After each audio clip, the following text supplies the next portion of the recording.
That's dang, that's awesome. Y'all just like moved over there just to, or y'all were going to move over there just to do it? Yeah, well, so he worked for a company. It's not an oil company, but the company he worked for worked on basically machinery that they used for. So Ben specifically worked on something called a subsea control module, and basically it's like the brain that goes subsea and controls the valves on all the pipe where the crude oil is coming up from. So like that was his specialty, and they were so impressed with like how fast and like he could pick stuff up and like how much he already knew and all that kind of stuff. They asked him to come to Scotland for 4 months and basically like train the people at that facility to test this particular type of equipment because they didn't already do it. Yeah. And they loved his work so much that he was doing. They were like, you got to come here for a year. Please tell us you're willing to move over here for a year so that like you can continue doing what you're doing. Yeah. And we talked about it and we were like, yeah, let's do it. You know, so I came back to start like getting things ready so that, you know, by the time we left, everything was taken care of. Because of course we couldn't take all of our animals and, you know, everything like that. And so, you know, I came back before him to start getting things ready, and then he kind of finished out the work he was doing, because, like, my visa ran out, because I was just on a tourist visa, whereas he was on a work visa. And he came back, like, we had his birthday, and then 2 weeks later, the accident happened. Was it, I don't know what the accident was. So, pretty much what happened... Sorry if No. To be honest, I'm comfortable talking about it, because it's part of my story, you know? Yeah, exactly. Yeah. And, I mean, I'm not gonna lie, if it, you know, wasn't for everything that happened, I wouldn't be doing music. Oh, okay. You know, and because I was actually a pediatric nurse for about 7 years before he passed away. Oh, okay. And, you know, I did home health care with, like, special needs kids, and I loved the kiddos that I worked with. Yeah. But everything around it, like administration, all the bureaucracy crap, the insurance issues that these poor kiddos would have to deal with, I was so burned out. Burned out, yeah. And, you know, so this whole Europe-Scotland thing was like, wow, you know, it could be really a change of pace for me. I could get a little bit of space, figure out what I want to do, you know, for me. And, yeah, but then, of course, everything came crashing down after the accident and everything, and I kind of had to, like, figure out, I almost, like, had to relearn who I was. Yeah. Like, what did I want out of my life now that I didn't have him? Yeah. You know, because we were like thick as thieves. We did everything together, or we did nothing, and, you know, all of this other stuff. And, you know, so after everything, it was crazy. You know, at first I was like, well, maybe I want to start that bakery I've always wanted to, because, like, I love baking. I'm really good at it. And, you know, I piqued a little bit of interest with it and everything, but keeping up with the few orders that I had, like being on a timeline, being like really constrained for scheduling and everything, it was a lot of anxiety for me. Yeah. And I was like, man, like I don't want to do something that causes me so much anxiety that I don't enjoy it. Yeah. And pretty much I started singing with the praise team at the church that did his memorial service for me. Oh, wow. And, you know, from there, I, like, literally, it felt like the life was breathed back into me when I would go to practice and sing, and, you know, sing at church and everything. Yeah. And, of course, like, he passed away, like, not even a week after the stay-home orders were given. Oh, wow. So, like, pretty much he passed away and I was stuck in my house. Oh, that's horrible. So going and singing with that praise team was like the only time I really like got out of the house. An escape, yeah. And yeah, and I remember you know, singing with them and just really realizing how like nourishing to the soul it was to like sing. And eventually that evolved into, I was like, you know what I've always wanted to do? I've always wanted to try out for like, you know, The Voice, America's Got Talent. I was like, ever since I was like, you know, younger and my parents would watch American Idol, I'm like, damn, I want to try sometime. And I always talked myself out of it. I always got too nervous to try. And I was like, fuck it. Why? Yeah, what's holding me back? Why not? And I remember I tried out 2 different times, like 2 years in a row, and I didn't make it, which, with whatever. The Voice or America's Got Talent? Both of them. So I tried out for both of them. And, you know, I didn't make it, but I was like, dude, it's You did it though. exactly. I did it, Yeah. and I specifically remember I had recorded an audition because it was, you know, they were still doing like all virtual, and I remember walking out of the office after and shutting the door, and I just kind of like looked out into the living room, and I was like, I want to sing. I want to be a singer. I have no idea how I'm going to do it, but I'm going to figure it out. Just have a And moment. yeah, exactly. And it was like the light bulb turned on, and I was like, this is what I want to do. I was like, I have no idea how I'm going to do it, but I'm going to figure But it you're out. gonna do it, So yeah. so then I found my vocal coach, and She has a vocal coach. yeah. Oh yeah. So I That's work with awesome. Tom McKinney, and Okay. so he's got a really, really good track record of people. Like, he worked with Beyonce when she was in Destiny's Child. He worked with Okay. like Demi Lovato. He worked with Scott Hoying from like Pentatonics and everything. And when I first found him, I was like, oh man, there's no way this guy has like The time for me. Like, yeah. he's probably so sought after. And I called, and his wife does all the scheduling and everything. And she's also kind of like the performance coach. So she'll give you notes on like movements. And Okay. because I was very much like, Yeah. Oh. all the time when I was Keeping singing, time. I was just like, I was constantly just like fidgeting and everything. She's like, you need to stop fidgeting. I'm like, I'm sorry, Colleen, I'm sorry. I'm over here like And- picking at my fingernails, like. and so I called him and I was like, hi, I was just wondering if you guys had like room for a new Space for student me. or everything. And she was like, well, actually, we had a lot of in-person students drop us for COVID, Yeah. you know, because they didn't want to do anything but in person. So, and they were just starting to allow people to like come back to the studios for like in person as long as, you know, you test negative, all that Yeah, kind of stuff. And they're like older, so I'm like, oh yeah, don't want to get them sick. And so the date of my lesson was the date of the first freeze we had a few years ago. Ooh, yeah. And February. yeah, and so I called him and I was like, I am so sorry, but the roads are so bad. Can we please reschedule? And I felt so bad because I was like, oh my First god, they're probably gonna think day. I'm like a flake or something. Yeah. And they were like, oh no, we understand. We want you to drive safe. So yeah, we'll just do it next week. And I was like, oh thank God. Yeah. That was good. Yeah. Good on Yeah, them. no, they're honestly they're very sweet. They care very deeply for their students, Yeah. and you know they've been such like a confidence boost for me because like if you saw me the first lesson I had with him compared to like now, you're like, who the fuck is that? Different person. Yeah. You know, It's with because skill. yeah. Well, I went in, and so basically they told me to prepare a song to sing just so that they could like assess my skills. And I was really into like The Greatest Showman at the time because Oh, I had like yeah. started watching it, and I was like, oh, That's a man, reality TV show, right? No, it's a movie. It's that With Hugh P.T. Jackman. Barnum. It's got like story, and it's got Hugh Jackman in it, and like Zendaya and all that whatever. Yeah. Why are And, you looking at me like that? Because I just sit there and listen. I'll let the ladies talk. Be a good boy. So the Never Enough song, Uh-huh. that's what I sang for them. Oh. And so I walked in and I was like, hi, like I'm Liz and everything. And they're like, oh hi Liz, okay, well what are you gonna sing for us today? And I was like, I'm gonna do Never Enough by The Greatest Showman. And they were like, oh perfect, okay, you know. So he started the little karaoke track and everything, and I just stood back and I was like, you know, and then I got to like the part where she like belts, Yeah. and I'm just like, never enough, never, you know, just like going to town. And you know, like I was nervous, so like my breathing wasn't Yeah. perfect and everything, and like the song finished and I was like, oh, I'm so sorry, I know my breathing wasn't perfect and everything, but like, you know, and he was like, whoa, whoa, whoa, whoa, whoa, whoa. He was like, hold on, let me peel myself off the wall. Yeah. Don't discredit Aw. yourself. That was great. He was like, I did not expect that from you. He was like, Nice. you got some pipes, girl. And I was like, oh my God, thank you. and everything like that. And so like, I was just like, this Mikla, like, I feel like I'm pretty good, you know, so I just want to get a little better. And he was like, pretty good? Like, can you not hear yourself? And I'm like, oh, really? He was like, all right, we got to work on this confidence thing. And I was like, okay, you know.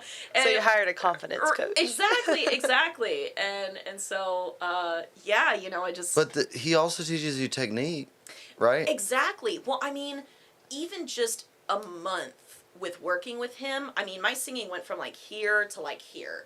Oh, It yeah. was like night and day. So, on the podcast, most useful tip you've gotten? Most Can you- useful tip. that other people should know about? Sorry. We'd do it for the community. Well, so definitely, I mean, just like a rule of thumb, and I kind of mentioned this to you before, if you're pushing from like here and you feel like this is where your power comes from, that's the wrong place to get your power.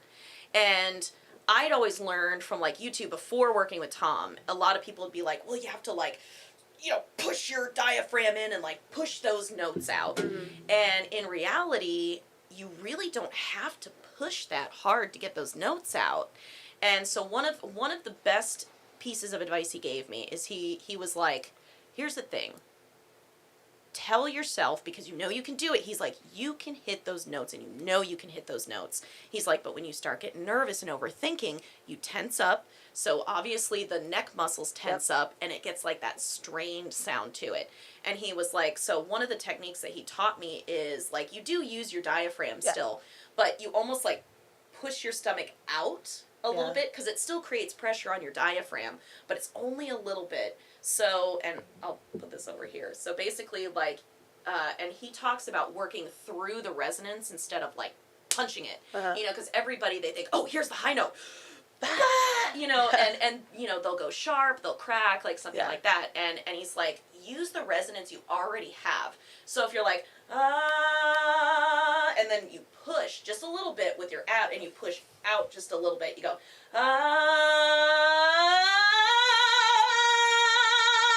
and you're really not like straining. Yeah. Like, you don't see the neck veins like popping out or anything. I can't believe you just did that on command. what note was that? I don't know. I do know. Give me one more. Give me another. I want to hear you hit that one. I can do it. Okay. No, I don't want to hear it, actually. No, I want to do it with you. Do it.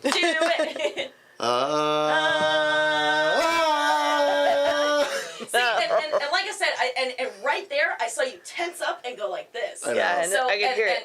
Right, and you pretty much want to keep everything from like here to here like relaxed, and you just do the little pushing. Does that with work for gurgling? Like,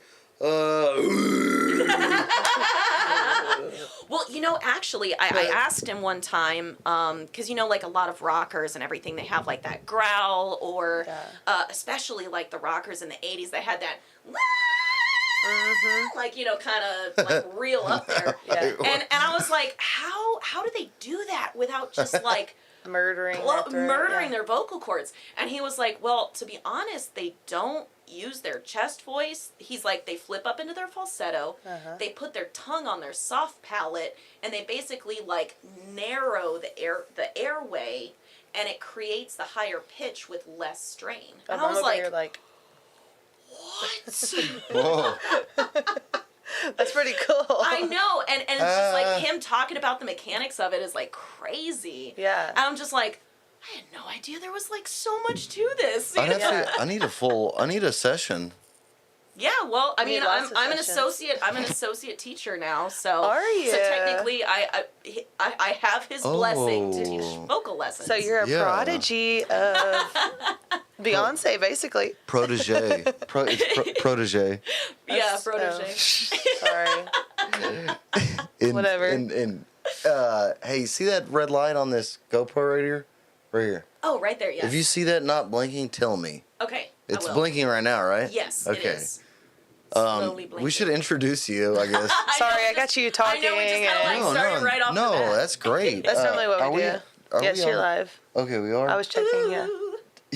Been live for a little while. I really like that. Been live for 13 minutes. I'm such like a random noises. Brad makes fun of me all the time for doing mouth guitar. I'm you gonna introduce sit you with right us. now, and then after I say your name, you're gonna get a little solo. Okay. Today on the Shred Shed podcast, we have the one and only Liz Caslin. You know it's me, baby. 101.1. KFM. KFM, baby. Yes, that was great. High fives. High five, dude. High five. Air high five. Are you ready for the best podcast of the day? Yeah, I do the hey, SNL bit. Can you give me a Shred Shed podcast?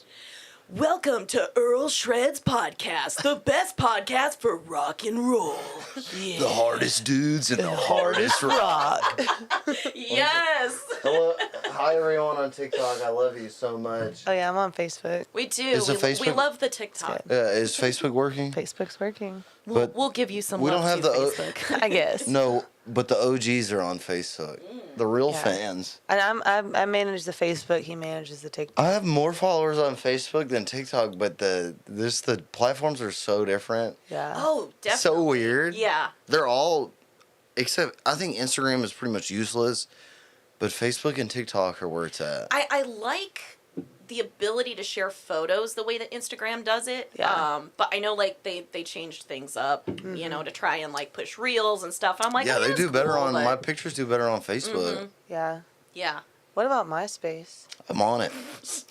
Yeah. What about I just- MySpace? You still got a What MySpace happened to profile. MySpace? Yeah, I just put Liz in the top 10. She's my top 3. No way. I had no idea. Yeah. Dude. I just got a new sparkle theme on my MySpace. What? What is your username? What's the song you chose for your profile? Yeah, what's your profile to song? express yourself so people know. Oh, well, right now it's Ohio because I just went to the Hawthorne Heights concert. Ohio is for lovers. I almost wore that shirt tonight. Cut my wrist and black my eyes. Come on, wrist it, black my eyes. Oh, wait, dude, the guitar player / screamer liked that video I did. Really? Oh, that's awesome. I was like, wee. He brought his GoPro into House of Blues and videoed. Yes. Yes. Hey, you know what? Sometimes like you got to do what you got to do to get video like Yeah. content. That was one of the Dude. hardest things for me is I would go to showcases or like do something like that, but it would just be me. Yeah. So I didn't have anybody who could like take pictures or film me. So I would like prop my phone up like on a table or something and just Hell pray that yeah. nobody walked in front of it while I was performing. And I was Yeah. like, please have a good video. Yeah, this please, time." just one song. Just like That's all I one, need. Just one. Dang. It's like muffled from the audio, the camera. Yeah, or like there's Someone walks by and it goes. Bloop. or like you get that person that's like sitting at the table next to them and they're just like chatting about I don't know talking whatever. shit. Yeah. Just like straight up. Well, there was one video that I was really excited because I think it was like one of the times I like did an original song or whatever. And once again, it was I was by myself, so I just kind of had to prop my phone somewhere. And this guy had like a whole ass conversation about just like some shit that was going down. And I was like, In his life? no, not in the live, like because I wasn't doing it live. I was just recording it. So No, that in like, his life. Yeah. yeah, in his life, like he was whoever was sitting next to him, because like you can't see him because the camera was pointed Just at me. hear him. And you just hear him. He's like, yeah, you know, Becky was, you know, doing blah blah blah blah. And I'm like the entire time through my song, and I'm I like, wrote an original song and you're telling me about your problems. Straight and post. and I post that this dude's shit. just like No. talking to whoever next to him about just like the problems going on in his life, and I was like, He's like on man, a. that was a good song too. And Yeah, I'm listening thank to you. Jimmy Oh and my- Jimmy over here talking about whatever. That sucks. Next time tell us and I'll come video. Yo, That's my job. We're experts. We're experts. Esper. Yeah. I will Yeah. gladly come video. Yeah. I do it all the time, but it's just phone quality usually. Well, but honestly, like the phones nowadays, the quality I know. is really good. Yeah. Yeah, he- I he don't has trust such a my good parents to film for me though. point. It might be them. Well, no, so actually at the rodeo, you know, Tom has just such a huge network of people that he like knows or like people that know people and whatever. Holland?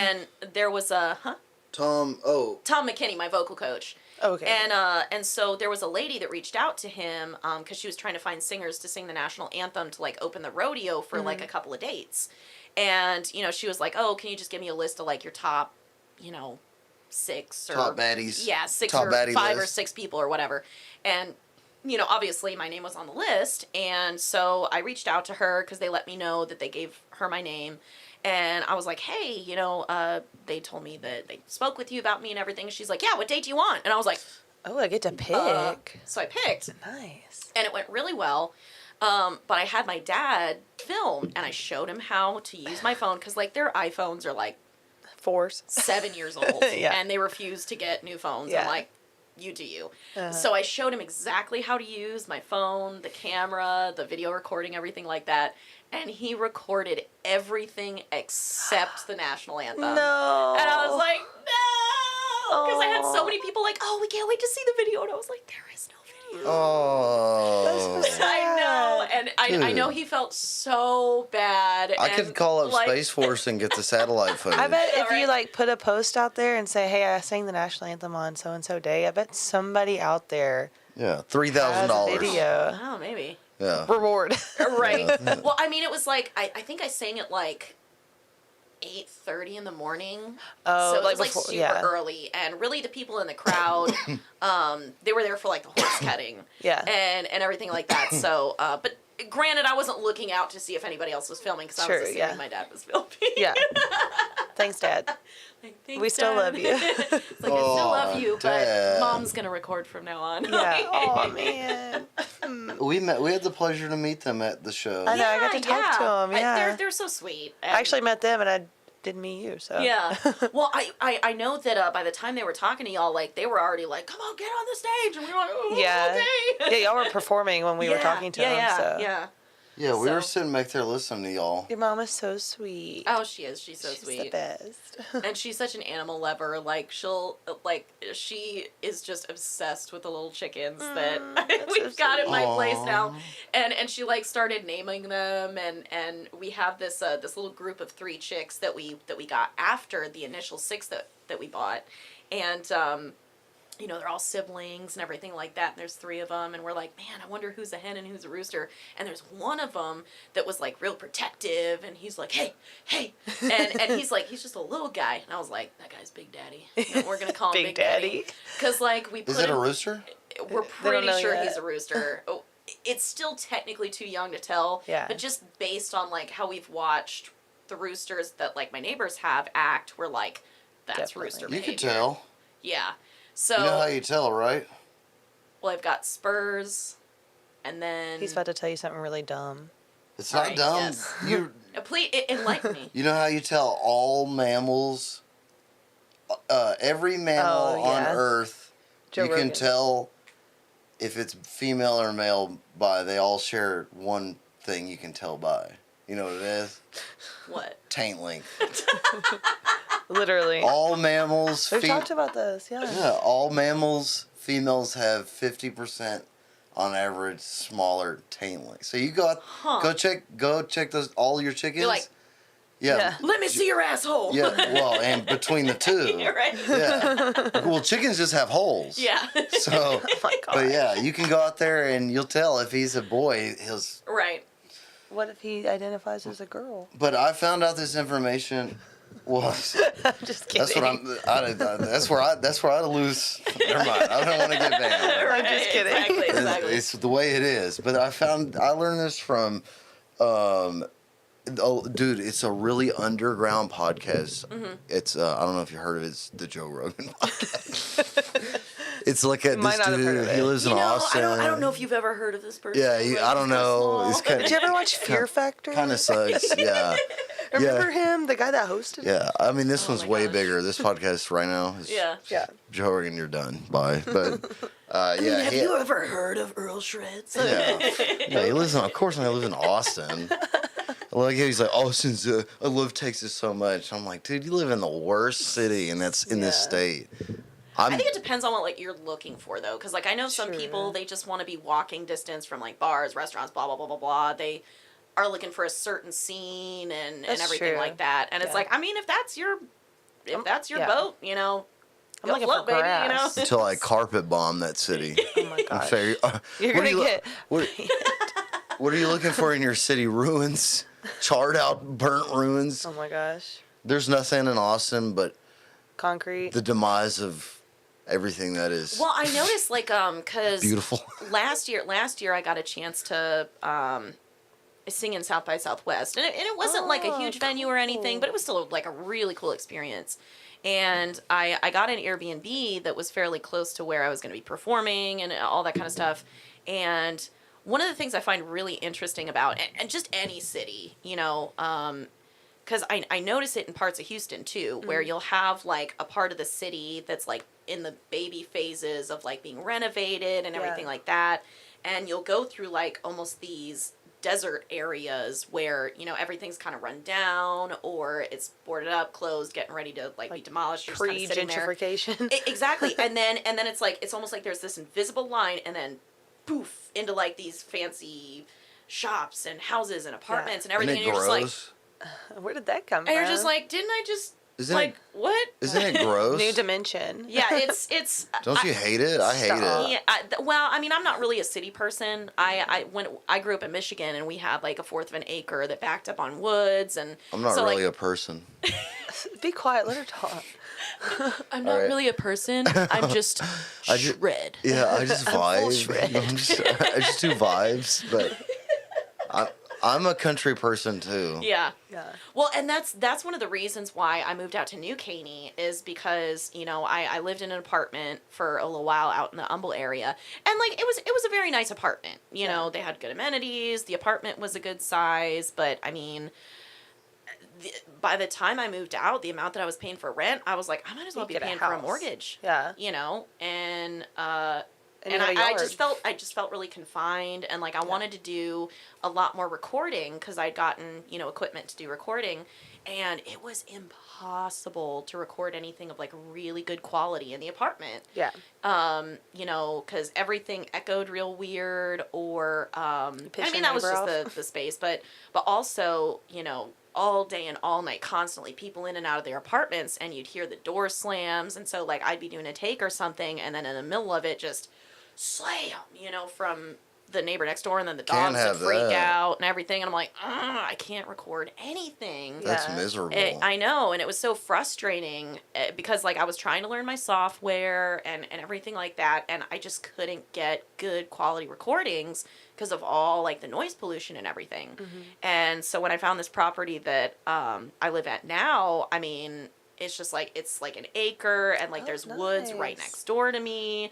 And you know, so I used one of the guest rooms in my trailer and I just built my little studio That's and cool. did the whole like blankets and everything in the little Yeah. closet where my microphone is and yeah, I mean it's night and day with Yeah. like the recording quality. It's crazy. And you have like a yard and your own space to Oh, do it. yeah. And chickens. And now I have chickens. Yeah. Now I'm like a chicken mom.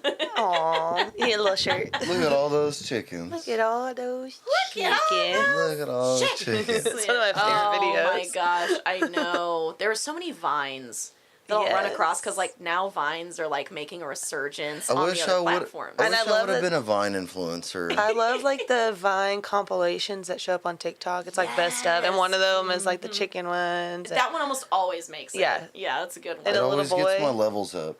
Oh, There was what was the one? It was the guy who was like, how much money do you have? I have like 69 cents. They were like, well, what does that mean? I can't buy a chicken. Oh, that's a classic. I saw that one yesterday.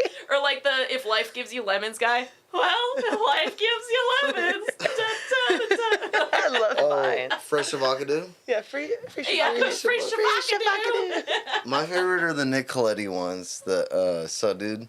Saw, dude. Dude. I like. I like the one where he's dancing. He's like, I'm just balling with my bros. I like and he's the like- little boy with the he's- avocado. It's an avocado. Oh yeah, they were like, let's give our son a weird gift and see what happens. And he's so like gentle with it. He's like, hey. Dude, TikTok is savage though, because they started putting those Vine compilations on TikTok, Yeah. but they would edit in like violent war footage randomly in the middle. So Ooh. Be like, surprise! You're like, oh. Wasn't expecting that. it's the Yeah. same way. Remember the cooking videos and they would just like flash. Oh no, I've seen where they start throwing stuff and like breaking stuff. And No, the one with the cooking videos, they just flash like it's a guy cooking and it's just two dudes kissing, and then it goes back. no, I And then haven't everybody seen in the those. comments like, whoa, whoa, whoa, Like, whoa, whoa, whoa, like whoa, what was that? happened? Like, They'd hold be on, like- we gotta watch that again. They'd be like, Like- that shit looks really good, but what was that picture? No, I've seen the ones where they're mixing all these ingredients. Like, oh, we're gonna make this, and then it's like throw the flour, and then it's like they throw like paint and like just random stuff. Oh in it. yeah, those You know, are funny. I've discovered like a subgenre to like the cooking TikToks, and it's like almost like shock cooking TikToks where their goal is not to make something good or even edible. It's No, just it's to like like see how much they can piss people it's off. like Yes, some that's, sorority. that's basically what I'm talking about. Yeah, and people used to tag me in them, and I'm like, stop it. It's like some sorority girl. She's just like throwing eggs in a blender with the shell. Like, Yeah. today we're eating as the roll. And it's like the nastiest thing you've ever. Well, I saw one where they were like, it was some meatloaf or whatever, but they were like mixing it in the sink. And Yes, and it's like, I've seen that one, yes, dude. it's so I was gross. just like, ugh. So Yeah, I you're can't. you're a TikToker. Yes. You're a TikToker? She is. Yes. You're a what's your username? I need to follow you. We all need to Liz follow. Casland. CAS. LAND, yes. There So it is. LIZCASLAND. Everybody on the podcast, go give Liz Caslin a Follow. quick boom boom. Yeah, well, I mean, I'm on TikTok, I'm Yeah. on Instagram, Facebook, and I try to keep All the the things. usernames pretty much like The the same. same. So I know Instagram is Liz_Casland, and then TikTok is Liz Casland. But that way, I figure like it's a little bit easier for people to like find me across the platform. Yeah. True, yeah. Smash that follow button so hard. So hard. You're gonna get tried at the Geneva Convention for war crimes. Kitchen said his, Destroy his like button. you're gonna appreciate this because Kitchen just said his favorite vine was the dude on the porch, and they were roommates. That's why we're buddies, Ryan. That's one of Dalton's and they favorite were too. That's awesome. And roommates. they were roommates. And they were, oh my god, and so they were He said- roommates. Oh my God, they were roommates. Dude, Ryan Yes. Ryan posted a funny meme today. I can't say it, but it was hilarious. Oh, I think I saw that. I'm definitely a meme person. Like, That's my Facebook That's- is just memes. I try my whole brand. I feel like a meme. Yeah, you're a meme. Yeah, I feel like that's why I'm so hated because I'm a meme. Because I gave up like artistic vision and like skill and talent. Like I gave up talent. Yeah, For memes. like practice and like Do it for the meme. yeah. And I'm like, wait a minute, I can make troll videos and funny videos and still be a musician. one of my favorite memes is the one from that scene from the Lord of the Rings. One does not simply Yes. like, and then Yeah. whatever it is underneath. That is always one of my favorite memes. Yes. And then the other one is it was like a blog that this woman did, and it was like very crude drawings, but like they were so funny. And it's like all the things, Yes. and it's like got these kind of like frog eyes and like a little like I know exactly what you're ponytail talking on it. about, Yeah, yes. it's like all Dude, the things. I wish I could remember the account, but there's a video that the Hobbit music, like that real nice Hobbit music. Yeah, yeah. It's like they're an influencer account, but the dude's like 5'1" and she's like 6'5". It's like But us. they're both really no, it's not like us. Sorry. Not at all. But they're both really handsome and Yeah. they like embrace it. But she posted a video they were hiking and he was there in the woods. And she was filming him like, and you could tell she's like way up here, and it had the Hobbit music, and he was like. He's like so small. Yeah, and it was she's like not. do do do do do do, and it was like when your short king takes you hiking, and I was like, Oh my gosh, that is brilliant. That's awesome. But I feel like every good relationship you have to be able to like take Yeah. each other's shit like Yeah. a little Yeah. bit, as long as it's in like a loving way. Yeah. no, when we go out, I guess she likes them, but I feel like she's trolling people, or we are, because she wears like 4-inch high heels. I wear like platform combat boots Yeah. when we go Oh, out. So nice. she's Okay. like, So I'm like 6'5" when we go places. yeah, and then I And like he's like squat down. hugging me, and I'm like, oh, You're like, oh, you're so cute. so cute. cute. And like all like the 7 foot tall like jog dudes are like, what the fuck? They're like looking at like, what am I doing wrong? See, and then you look over at him and you're like, that's right. She's mine. Yeah, I have done that. Yeah. I've literally had like Like jog a 6'8" guy walked up to me one time. and like was trying to hit on her, and then literally it took him so long to figure out that we were dating just because he couldn't believe it. And then when he did, he went, "Why are you?" He was like, "Why are you with him?" And I was like, "Hey, bro, I'm right here, dog." Like, what? And Oh, didn't see it on there. yeah, and I mean, he dude, I could squash him with my boots. Yeah, Yeah. just like a little. I could do it. I could, dude, I'll call an airstrike real quick. Like I said, I have the U.S. Army, I have the Air Force on my side. Oh my gosh. But Like- see, like especially with someone at that height, like you just sneak around like. Stealth. ninja. Yeah, stealth mode. It's like, oh my god, where did he come from? I didn't even see him. No, the most savage thing you got to say now is if you're a man and he want to really embarrass another dude, say easy pickings. I don't know what that means. Just look at a guy and go, dude, you're easy pickings. Does that mean like you're not cream of the crop? It's a man. Just go knit or Excuse you. Pardon Yeah, me. what- I crochet. Yeah, this- I do Like, no. underwater basket weaving. no way. Yes. Get my hobbies right. No, Yeah, my get it together. my 6-year-old likes to play pretend too. No way. Wow. Oh, man. Okay, so Hold on, let me see. Okay. no, I have a comment. So we have a friend. His name's Neil, and Don't his do that. son's name is Dalton, and he is also an aspiring singer and a songwriter. Oh, very nice. And he just turned 16.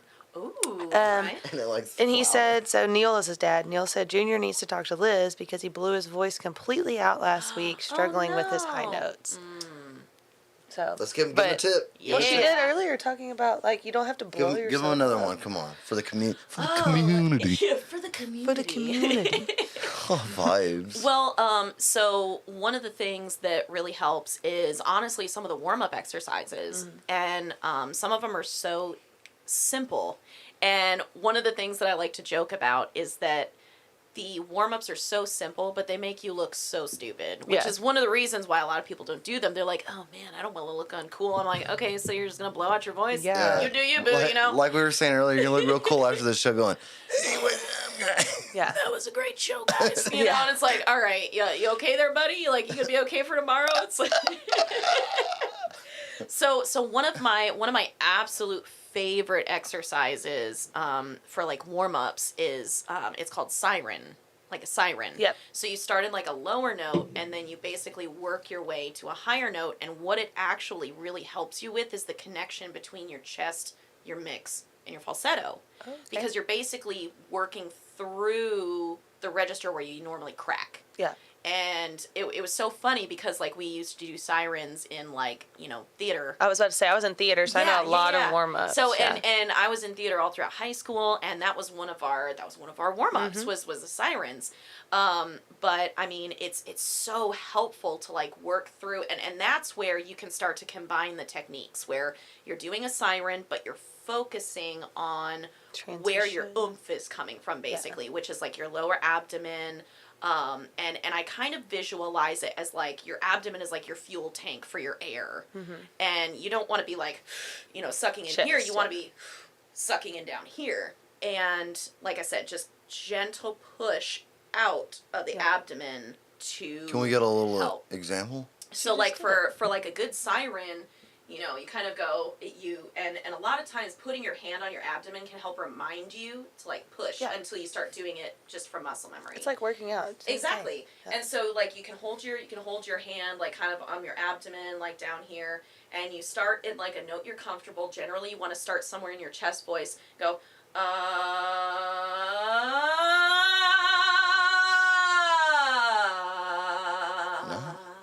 and then you work up in like the tone. So then you go to the next higher note and you do that, and then you do that. But you focus on not pushing too much, because if you push too much, your body wants to tighten up, and then this tightens up. So you want to try and keep everything loose. Yeah. And a lot of other, another really good thing is a lot of people think that if you open your mouth like super wide, like you'll get better sound, and that's not always the case. There are times you want to like open your mouth more, but you never want to open your mouth this way. You want to open your mouth this way. And a lot of it is just conserving the air, because you don't want to waste air, especially if you're singing a song that has long phrases and, you know, it's really difficult with breathing. Because believe it or not, one of the toughest songs that I sing, not like vocally, but breath work wise, is Love Story by Taylor Swift. Because it's just like a bunch of It's just- all together. Yeah. It's real quick, and there's not a whole lot of room to take good breaths. She's a master with breath work. Oh, I know. The tour she's on now is 3 hours without a break. Yeah, it's crazy. It is. Is it CASLAND? Casland. Yes. Okay. And anybody who follows me, whether it's Instagram, TikTok, anything like that, I do accept DMs. So if anybody has questions about lessons or questions about where to find my music or anything like that, I'm more than happy to interact with Awesome. followers and everything like that. So There you go, Someone guys. asked me to type your name in, like your TikTok name in the chat. Yeah. So. Look what I'm doing for you guys. Bring Well, it. and in terms of TikTok, right now, a lot of it, like, there is some of my music stuff on there. When I first started the account, I did a lot of, like, widow content, Oh, okay. and everything like that. I've been on a hiatus with, like, posting for a while just because, like, there's been some stuff in my life I've been dealing with and, Life trying to be happens. like, hey, let me spend a few hours making content. I'm like, I just don't always have time for that. No. But, now that like things have settled with moving and everything like that, I'm definitely probably within the next couple of weeks gonna really start posting because I'm like, man, if I start posting, I want to be consistent about it. Yeah. Makes sense. But I do You still do post you, yeah. very regularly on my Instagram, Okay. at least with like pictures of shows, and I always like doing makeup stuff. And I know. I've been looking at your eyeliner all night. Like I love it. It took me so long to be at least mostly consistent with like being able make to 'em look the apply. same, yeah. Well, and when I first started doing like shows, it was so it was so frustrating because you look at like the big stars and everything and they've got this gorgeous makeup and it never runs off their face and like whatever. And I remember I was performing at Margaritaville in their club. And Jimmy Buffett's? The one in Conroe? the one in Conroe, Yeah. the Margaritaville there in Oh. Conroe. It's a resort. Yeah, and it's honestly really cool. Like they've got a Yeah. couple different pool areas, a couple different Haven't bars. been yet. They've always got stuff going on. Honestly, it was like a great if you just want to like get away for a weekend. It was a cool little spot. That's where our next offsite for work is. Nice. Ooh. It was a really nice little resort, and so we the band I was with at the time, we were playing in the Boathouse, which is like their club, and I was like, man, I'm gonna do this cool eye makeup look and everything like that, and after our first set, I went into the bathroom and it was just Melted. all down my face, and I was like, Oh. no. I was like, why? All that hard work. So What'd you really. do? It just like Well, melted I mean, off. I pretty much just had to wipe off everything that ran, and Dang. yeah, because I was like, man, like I would love to have a cool eye makeup look, because Yeah. I'll get women or something coming up and being like, wow, I really like your makeup. How did you do Yeah. that? We'll chit chat about Yeah. makeup, but it took me so long to find a mascara and an eyeliner that could last an entire show and not just melt off my face. Yeah. I bet. And I was so angry because like I like doing like the really cool eye makeup, but if it runs, then it runs in my eye during the It show, and I'm like, burns. ah, like I love rock. Ow, my eyeball, it's burning. Like, I'm like I don't want to have that happen. No. So. Usually with like shows where I know we're gonna be like outside or it's gonna be hot or something, I go a little bit, plain on the makeup and Yeah. everything. And but you do it all yourself? You need a little flamboyant boy to follow you around and do that stuff. Flamboyant boy.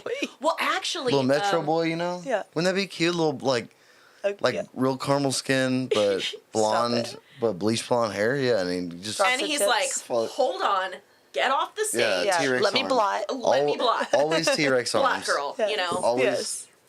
Well, one of my really good friends, he's actually a very well known drag queen out in Galveston. How cool. And him and his husband, he's a DJ, and like That's they so do all sorts of really fun. cool events, and they actually help organize like Pride Galveston and Oh, everything like cool. that. Just two wonderful individuals. Yeah. And he came and did my makeup for some of my photo shoots and Cool. my one music video because he's very, very talented. I'm sure you had those cheekbones like. Oh man, like my face was cinched. Yes. And it looked amazing. Just every time he did my makeup, I was like, how can I even just have an ounce of like the ability that you have with makeup? Bad And- bitches only. Oh man, I know. And it's just like, so I tried to learn a little bit as he was like doing my makeup, sort of like how it was feeling, like what he was doing. And of course, not gonna lie, learned a lot from TikTok. Yeah, seriously, me too. Yeah, Dude, I will watch like the makeup tutorials. I'm like, I love them. That's hot, pretty huh? sick. I was like, that's a Should sick I start doing eyeshadow. those? Yeah, Dude, do some eyeshadow Yeah. looks, you know? for sure. Hell yeah. I love watching that kind of stuff. I I used to know. watch YouTube like a long time ago. Yeah. Before TikTok was a thing. I really enjoy the creators who can do like the really interesting cuts where they're like tap tap tap poof and then And it's like like- suddenly it's like down and you're yeah. like whoa. How did that happen? Yeah, it's just like my thing that always blows my mind is the ease at which they put on eyeliner. They're just Yeah. like perfect and you're like And I'm like, and you like I know you're like drawing it on and you're like don't shake, it's got to be perfect. yes, and then and then it's like and then you look at yourself and like they're like this. or you blink and it's like you have a black line up here. Oh, I know. I have a lot of dudes comment and say I wear makeup. You look like you wear mascara. Okay. It's just because of your darker eyelashes, though. You know, Yeah. I have to say, one of Or- the most annoying things about guys is they have gorgeous eyelashes. I know. That's And what I'm I gonna say. I was gonna say or because I'm beautiful. Okay. It is also both. It could be, both. But You're like, Tee. meanwhile, I pulled all my eyelashes wanna- out at one time because anxiety, and now Oh, they're like yeah. blonde and short sure, and yeah. stubby. I want to be a TikTok star. Look at TikTok. Give me. Oh, I got one viewer right now. TikTok, please give me. I'll do anything. Neil to be- said you're going after that Bud Light sponsorship. Ooh, yes, sir. I want to, but dude, let's talk a little bit No. about No, one of my favorite beers, Bud Light. no. Why do we love Bud Light? Why, guys? Because of its crisp, refreshing, ice cold flavor? No. We love Bud Light. Because it's they, them's beer. Stop. It's not my beer. It's not his beer. It's their beer. it's everybody's beer. Yeah. Well, don't assume everybody's. Bud Light is shit. I feel like Just gonna say everybody is it. pretty inclusive of any person in general. Yeah. That's for everybody. Yeah. Doesn't matter what you like, what you don't like. Crack open that Bud Light. Oh, yeah. I'm going to still drink Bud Light. I'm going to still drink Bud Light if it's free. I'm not. Yeah, that's my position on it. I'll pay for a better beer. Sorry. It was pretty funny to troll, but then it's like, I started seeing the videos where it's it's like some dude with like the black and white filter, and he's in the woods going, I drink Bud Light for 40 years, and I'll never have enough. I'm like, damn, dude, it's not It's not that big of a deal. That It's big like of a it's deal. not that whatever. Yeah. Ridiculous. I'll take the position that I think beers. See, Miller Lite. Every ad from Miller Lite is just a nice, clean color background and a cold Miller Lite. Yeah. It's like I think beer companies would just be best just doing that. Just Well, I Probably. remember what was the brand that did the Real Men of Genius? that was Anheuser-Busch. yeah. Yeah, it was Bush. It was Bush. Well, it's just Bud Light. Yeah, and then I always loved the Budweiser ads that they would play like years and years and years ago during the Super Bowl with the frogs. Yes. And like, what was the things that was always trying to get the beer from the frogs? It was like weasels or something. what is it? I bet And they would be Ryan. Coors Light? Why? No. Sir. Yes. Yeah, it was Budweiser. Red- Budweiser frogs. Yeah. Yeah, red can Budweiser. Yeah. Those ads were so funny. I remember Real watching them. men. Of course, I like the- I loved those ads so much. I like the Real men. Clydesdales.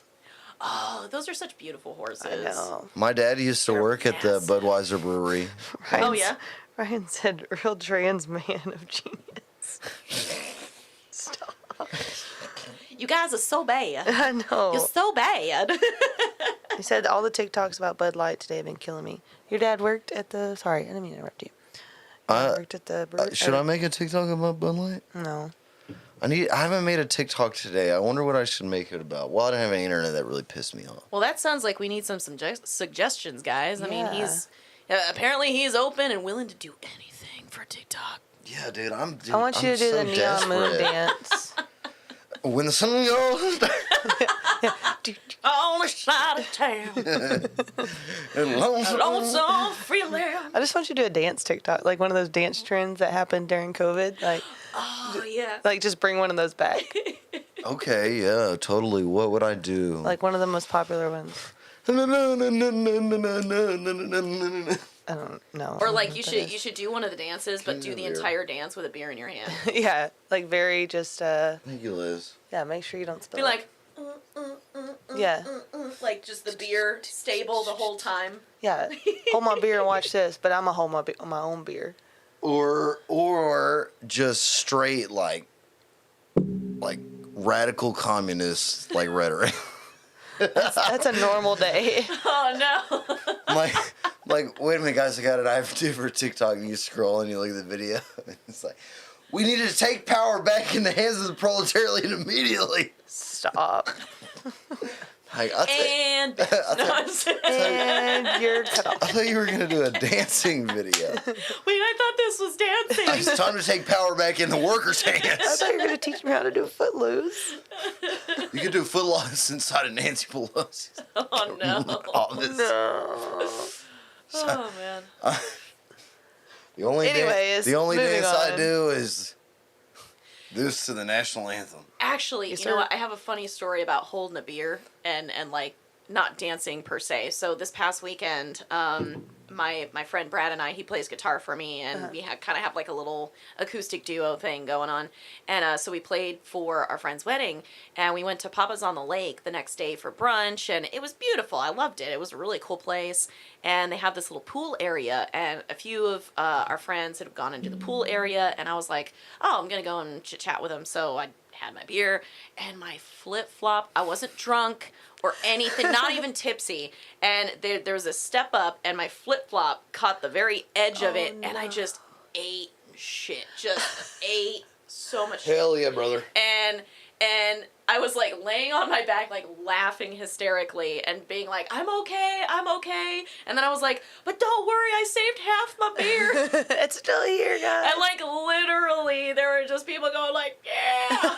That's all they care Aw. about. And then the next time I walked into the pool area, like I eyed that step, and I was like, I'm not tripping this time. And then somebody from like another table, no idea who this was, just a random person, was like, watch out for that step. I was like, I got it. Thank not you. this time. Oh my Start god. crying. Stop it. No. Are you okay? Oh yeah, I'm fine. I got a little road rash on my knee, but I mean it's whatever. But you held your beer. exactly. Good. I saved half that beer. There you go. What beer was it? It was I think it was a Stella. Oh, Ooh, yeah. Artois. Stella Artois. Stella Artois. That's Yeah, that's oui, oui. Oh Oui, oui, god. et donne pipi. That's French, right? Yeah. yes. It's making me want to go on vacation. Oh. We were talking about this at work the other day because we have an Italian guy Oh, that yeah, works yeah, with us, yeah. and we have another guy. He's from Pakistan, and he was saying we were at our offsite at work, and the Italian was talking. His name's Roberto. Anyways, Roberto was talking, and Gohar, this is our Pakistani. Yeah. He was like looking at one of our other people, like making fun of him, and he was going.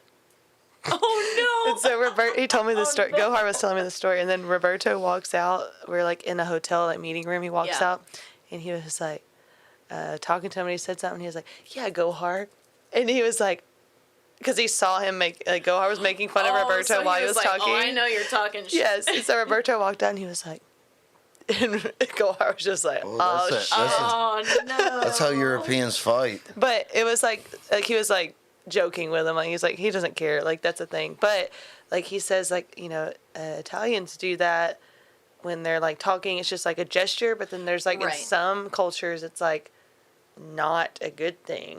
Right. Well, actually, so whenever I was younger, my parents took us to Europe, and we traveled around like during our summer vacation and everything, and because like my parents traveled there when they were younger, and like my dad speaks fluent German, my mom speaks fluent French, and so that's basically how like Why? we were able to get around. Well, so my dad, he went abroad, and so he was traveling around Europe with his friend, and Is he German? Well, I mean, we definitely have German heritage. I mean, Yeah. if you look at me, I'm like a stereotypical Yeah, white that's true. person with like the stereotypical list of like, generally white countries in my Yeah. genetic background and everything, and but we'd go and it was just so crazy because they'd always like have a chat with us before we would go, and they're like, all right, guys, listen, we know that like here you can say okay, give the little, and they were like, whatever you do not do that when you're in Europe. And we're like, what? They were like, yeah, when you do this in Europe, it's basically like you're telling somebody they're an asshole. Yeah. And we were like, what? So, but once again, it's just so interesting to see how different like communication, even just like hand gestures Yeah. are, like across countries and You know, everything. in 1931 in Germany, they made the guillotine illegal. Guillotine. They got rid of the guillotine as a punishment when It's you a got guillotine. the guillotine, because it was too French, and they replaced it with the battle axe. That's true. Irrelevant. A battle axe. I mean, if it came to a guillotine or a battle axe, I mean, the That was battle actually- axe seems pretty dope. It's more badass. That was actually one of the Yes. reasons that helped get the big man with the H got elected, because the prime minister in 1931 was brought on to like keep the dude with the H letter from Right. getting more powerful. Can you not But say instead that? of, I don't know. It's dicey. Yeah, it's dicey. I Dicey. mean, even if I'm not even saying, but they hired the prime minister then to get rid of him, but instead of like politically working to stop him from getting more power, his first order of business was to outlaw the guillotine. Oh, jeez. Because it was deemed too French, and it needed to be replaced with the German short battle axe. Oh, no. When I learned that fact, I said, "Wow, that's incredibly middle Europe," Oh my Yeah, gosh. it's always so interesting to... which is one of my favorite Europes. The closer you get to the water in Europe, the more I hate them. France, way too close to the water, way too. They're literally a peninsula. Yeah, but the good sturdy people in the middle, and then in the R country, which those are my people. The R country. Well, Can't- I feel like, well, and it's so interesting just to look at like cultures in general, because like all the people that are along like coasts and everything, they had access, like especially in times where the economy was bad Real or anything soft. like that. Well, like they had access to like fishing and things like that. Whereas like when you get more towards the middle of Europe, it's like if you didn't have farming, like you're You didn't screwed have when it. it came to food. Yeah. You didn't Hardy, have violent people.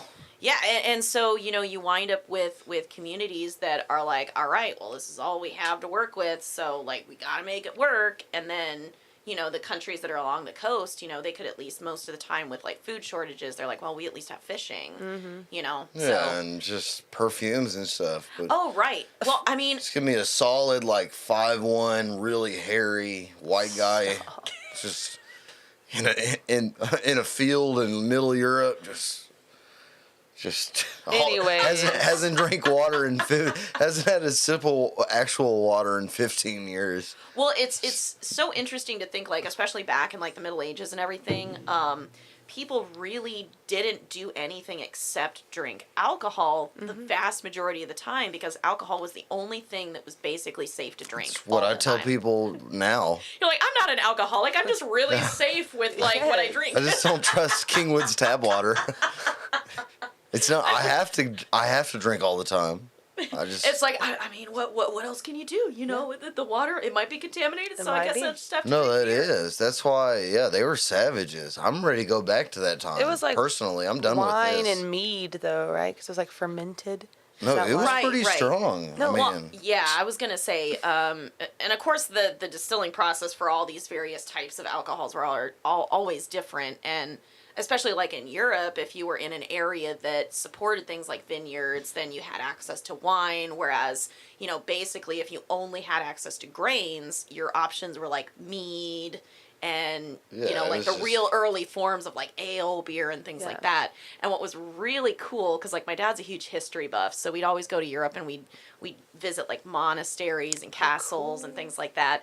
And one of the really cool kind of like little historical facts about a lot of the monasteries is a lot of the monasteries, especially in Germany, Europe, everything like that, that's where the beer was brewed, was at the monasteries.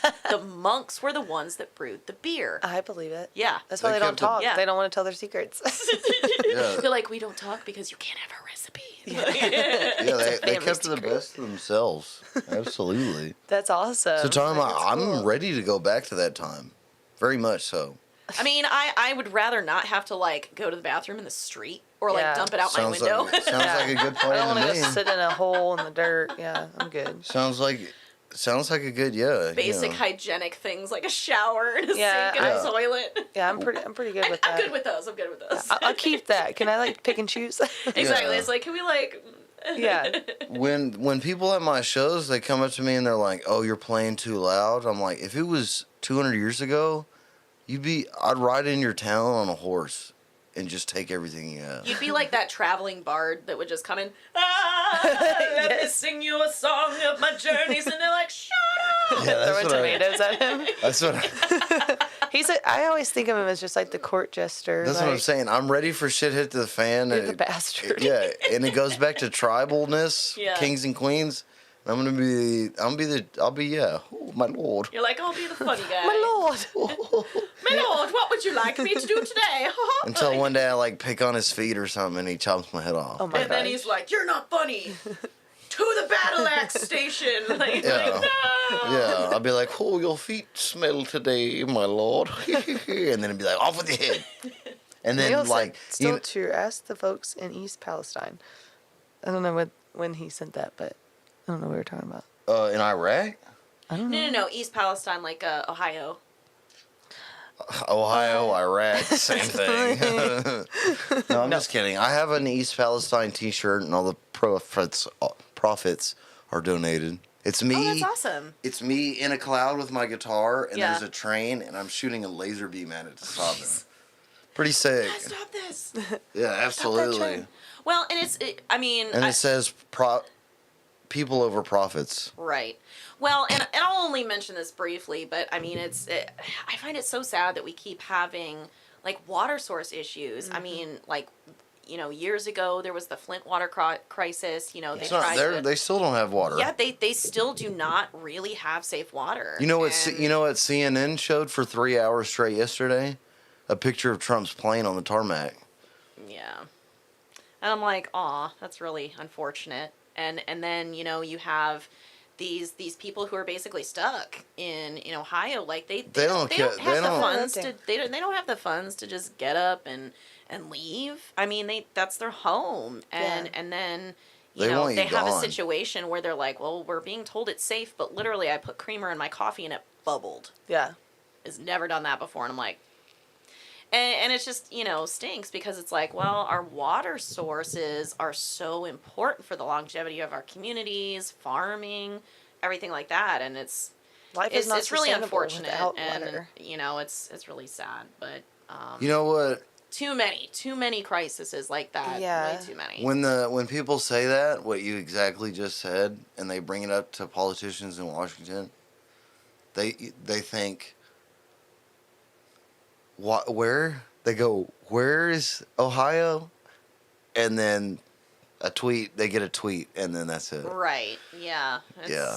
I think actually, and some of them would actually prefer that they're like, well, this is just expediting the process of them just not existing.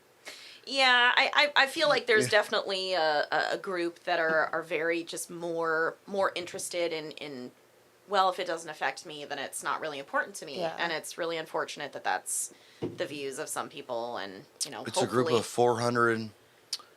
It's a group, called Congress, Senate, and then the White House. Yeah, three. And It's like I actually said, three it's- groups. It's unfortunately it's in overall, it's in local governments, it's you know, and it's Well, I think. really What's unfortunate. man that black dude that yells? He's my favorite politician. There's a couple of What's people his- that yell. I was about to say a lot of them There's yell. a lot of them yell. There's that one. Quantelix. No, he's Just funnier, kidding. dude. He has, dude. He's such a troll. He goes to city council meetings, and like when people complain at him, he'll just mock them, and he talks really loud. Damn. But, oh my gosh, it sounds like you. Well, That's why that you would like be it. me. I'm very close to becoming a You're like, he's politician. my Patronus. Seriously. Yeah, my cream star. Stop. Oh, actually, I have a question for you. What is the most memorable moment on stage that you can think of for you? I'm sure you probably have quite the plethora to choose from. Yeah. Do you want an inappropriate moment, or do you want like Yeah, that's what Like, I I'm mean, it's up to you. Starshine It's your moment. podcast. You can pick which story you choose. Kitchen said, "Damn it, I was typing Quantelix." That's what I said. it We're on the is- same wavelength. It is Quanell. I don't know. Fuck, I can't. My, Well, can, what I'm do gonna you answer think? mine right while you think. Go for it. My most memorable moment of him on stage is probably like just seeing him play on the Lukenbach stage, because I was like, we had honestly, it was like very early on in our Probably, relationship. We had only been together like maybe a month or so. Oh, And he okay. invited me to that show, and it was like their first big show was at Lukenbach, and they opened up for John Wolfe and Roger Krager. And I just remember like one of his friend or one of all of their friends had like an extra shirt, like a button-down black shirt that he put on, and I like his hair wasn't this long yet, so it wouldn't all go in a bun. Yeah. And so he did like a little half up, half down, like Yeah. man bun, and he like And you were out there like, yeah, and I just remember like he looked really good, and then, like they were on stage, and I've seen him play multiple shows Sure, before that, sure. but like that was just such a big moment, and his mom was there, and like she loves Willie Nelson, and, like Yeah. you know Lukenbach was just very historical, and It so was like probably that, yeah. like that was just like it when I think about shows like that's like top tier for me. oh, that's That's cool. probably the Yeah. biggest show, yeah, and the most memorable. That's awesome. And then when the girl grabbed his dick, Oh no! That I mean, I didn't want to say that, but I won't. knew you wanted to, I so- won't forget that. yeah, I knew that's what you were thinking. So It's either no. I mean, I'll never forget that. But the most memorable is the two Lukenbach and the Trump rally, Oh, okay. or the Trump boat the parade. boat parade. Boat Yeah, parade. I was not politically affiliated. I was just paid to play a gig. Right, you're like, But it was- they paid for me to play. Yeah. No, but it was sick. Yeah. And then, not even. I remember the whole Lukenbach show. I remember every moment. The Trump rally, I really. You're It's just the kind of only. like cruising through it. No, it's not, it's most memorable because I played the Star Spangled Banner, and it was just Oh, like okay. the rest of the show. I don't remember, but I Did just.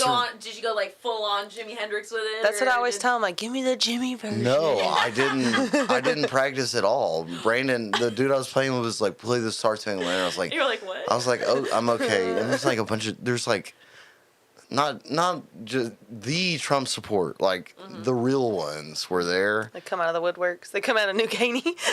They kind of like pop out there like, ha, we're still. No, they crawled out. They crawled out the river, out the water. out the Lake Houston. And then Brandon was like, "You can play the Star Spangled Banner." And I was like, "No, dude, I'm not, because 'Cause if if I you fuck fuck it it up, they're gonna beat my ass." Oh You can man. have And a then he was Christina Aguilera like, moment. he went on the mic and said, "Dawn Potter's gonna play the national anthem." Oh no. And then And you were like, yeah, and there was the story. I've said this I think on the podcast to many people, but I'm playing it and then I fucked a note up and then I hear screaming in the crowd, like, "Rah, rah, rah, rah," and I'm like, oh my god, I'm gonna get my ass beat. And then I look and it's like this bodybuilder ripped, and he's screaming at people to take their hat off while I'm playing. And he's going, "Take your hat off during the national anthem. What is wrong with you? Take your Respect Our Lady of Liberty. And I was like, whoa. And then You just been on a list ever since. oh wow. That's wild. That's wild. I wasn't there for that Yeah, one. I've had some really wild moments on stage. Oh man. Because bet. I invite that energy. I mean, if you see our shows, it's that, just me. What's your moment? Ooh, so I would probably say like the most memorable like moment for me was actually when we were playing, so the Emotions, which is the cover band that I sing with right now, we played 3 days in a row at the barbecue for the Houston Rodeo, and we were in a private tent, Yeah. and it was a really big tent, and I think it was the Texas Social Club that we played in. Oh, okay. Yeah, and it was really, really cool, and I think it was, I want to say it was the second night, and because by the first night, like, everything was, like, it was really loud just because, you know, it was our first night there. You know, our Yeah. sound guy was trying to, like, balance it because, of course, all the tents around us had live music, too. Yeah. Yeah, I was there And- with my company. Right. And so, you know, but by the second night, you know, we all kind of were like, okay, we kind of, like, know the feel of it now and everything like that. And I remember I was singing Don't Stop Believin', and, I mean, there was, like, this moment, and because the crowd was, like, so into it. They were, like, you know, pumping up. They Yeah. were, like, right up on the stage. They were, like, yelling and singing along and everything. And I just remember, like, as I was singing, you know, our guitarist, Ray, who's phenomenal. I love watching him play. And, you know, he went into the solo, you know, right before the Don't Stop Believing. And, you know, I was doing, like, a little bit of, like, interacting with him or whatever, but, like, giving him his time to do his solo and everything.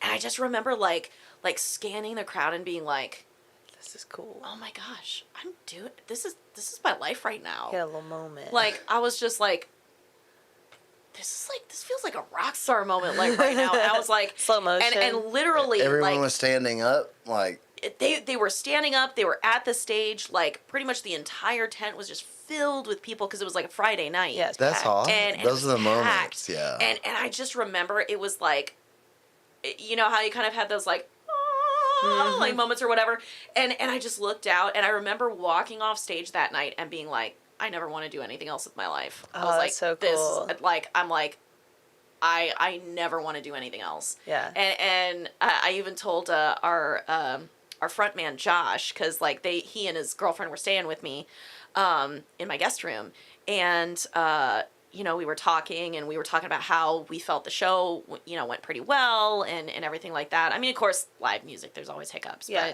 but you know, and we were just talking about it, and, you know, I was like, man, I just, like, looking out at those people and you know, just feeling the energy on stage and the energy from the crowd and everything. I was like, I just fell in love with all of this all over again. Yeah. And it was so magical. And I just remember, like, my drive and motivation was just like A reset. Yeah. like after that.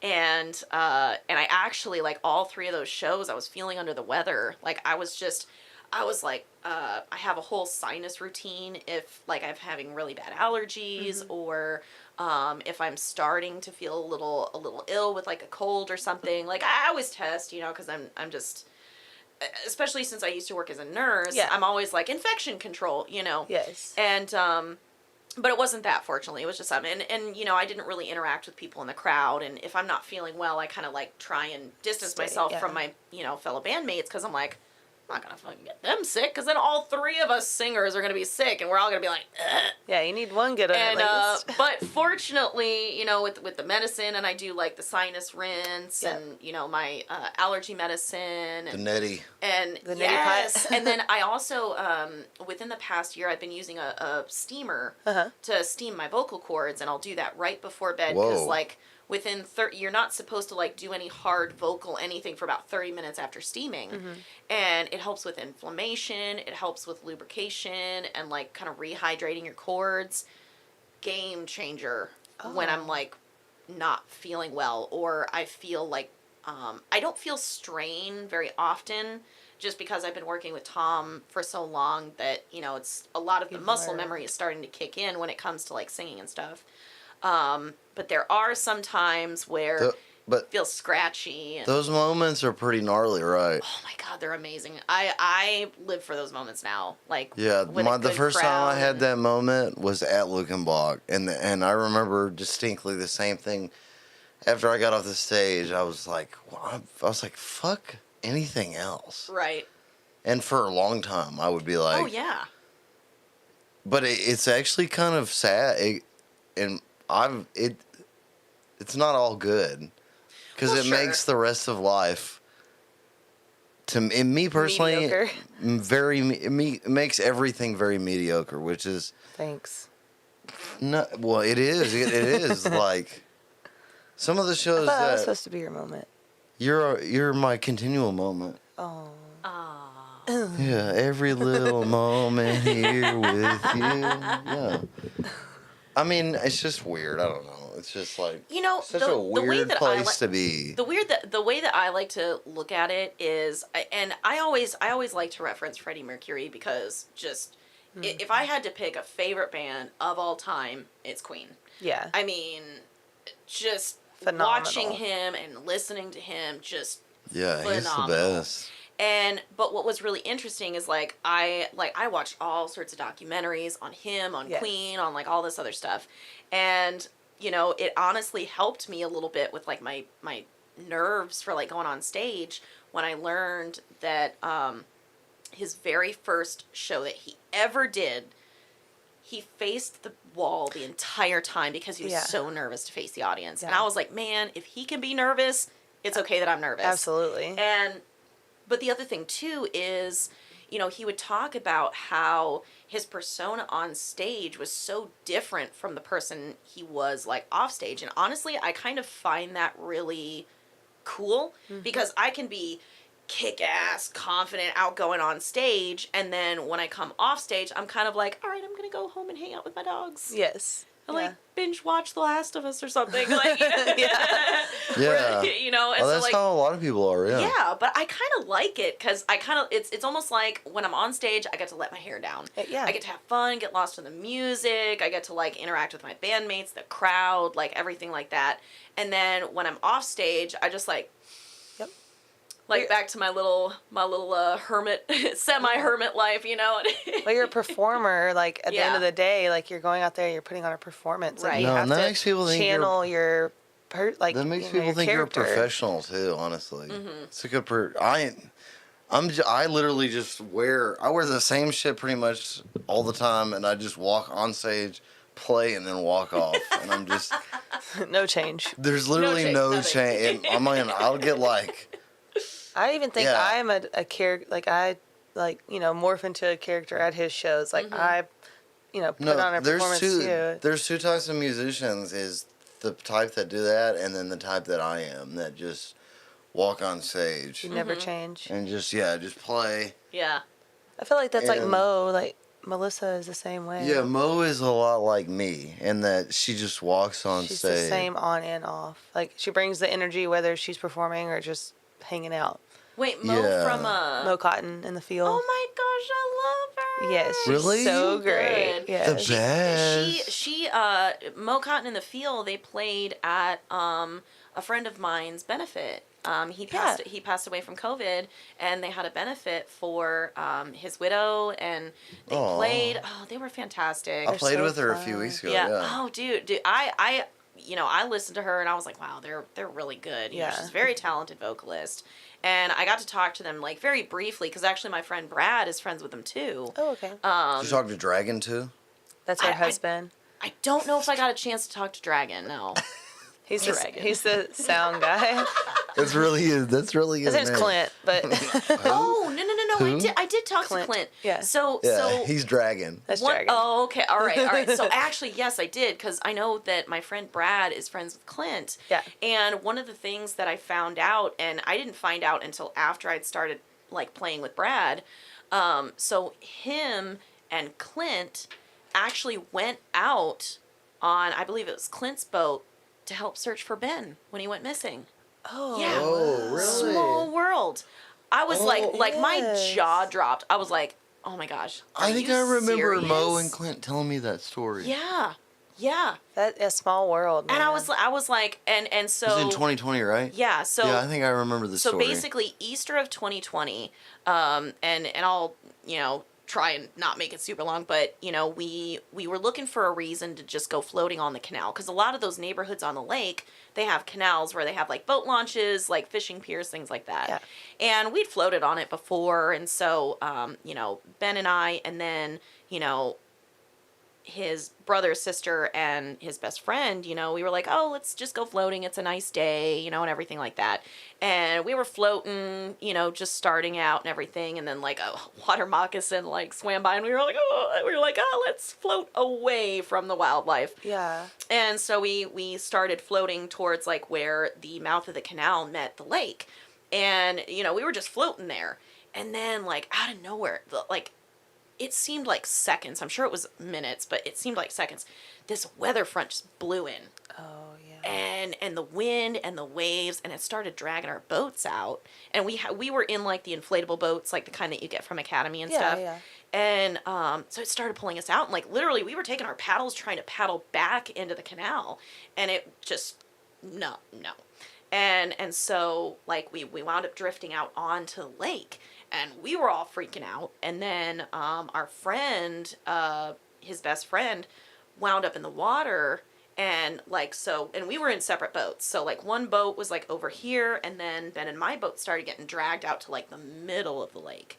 And you know, we had a floaty attached to our boat that his brother was like sitting on, and the waves would like kick up the floaty, and then the wind would catch it and like fling him off. And so he wound up kind of swimming off because he was like, oh, I'm not going to waste energy trying to get back on the floaty that keeps dumping me off. So, you know, very, very smart move there.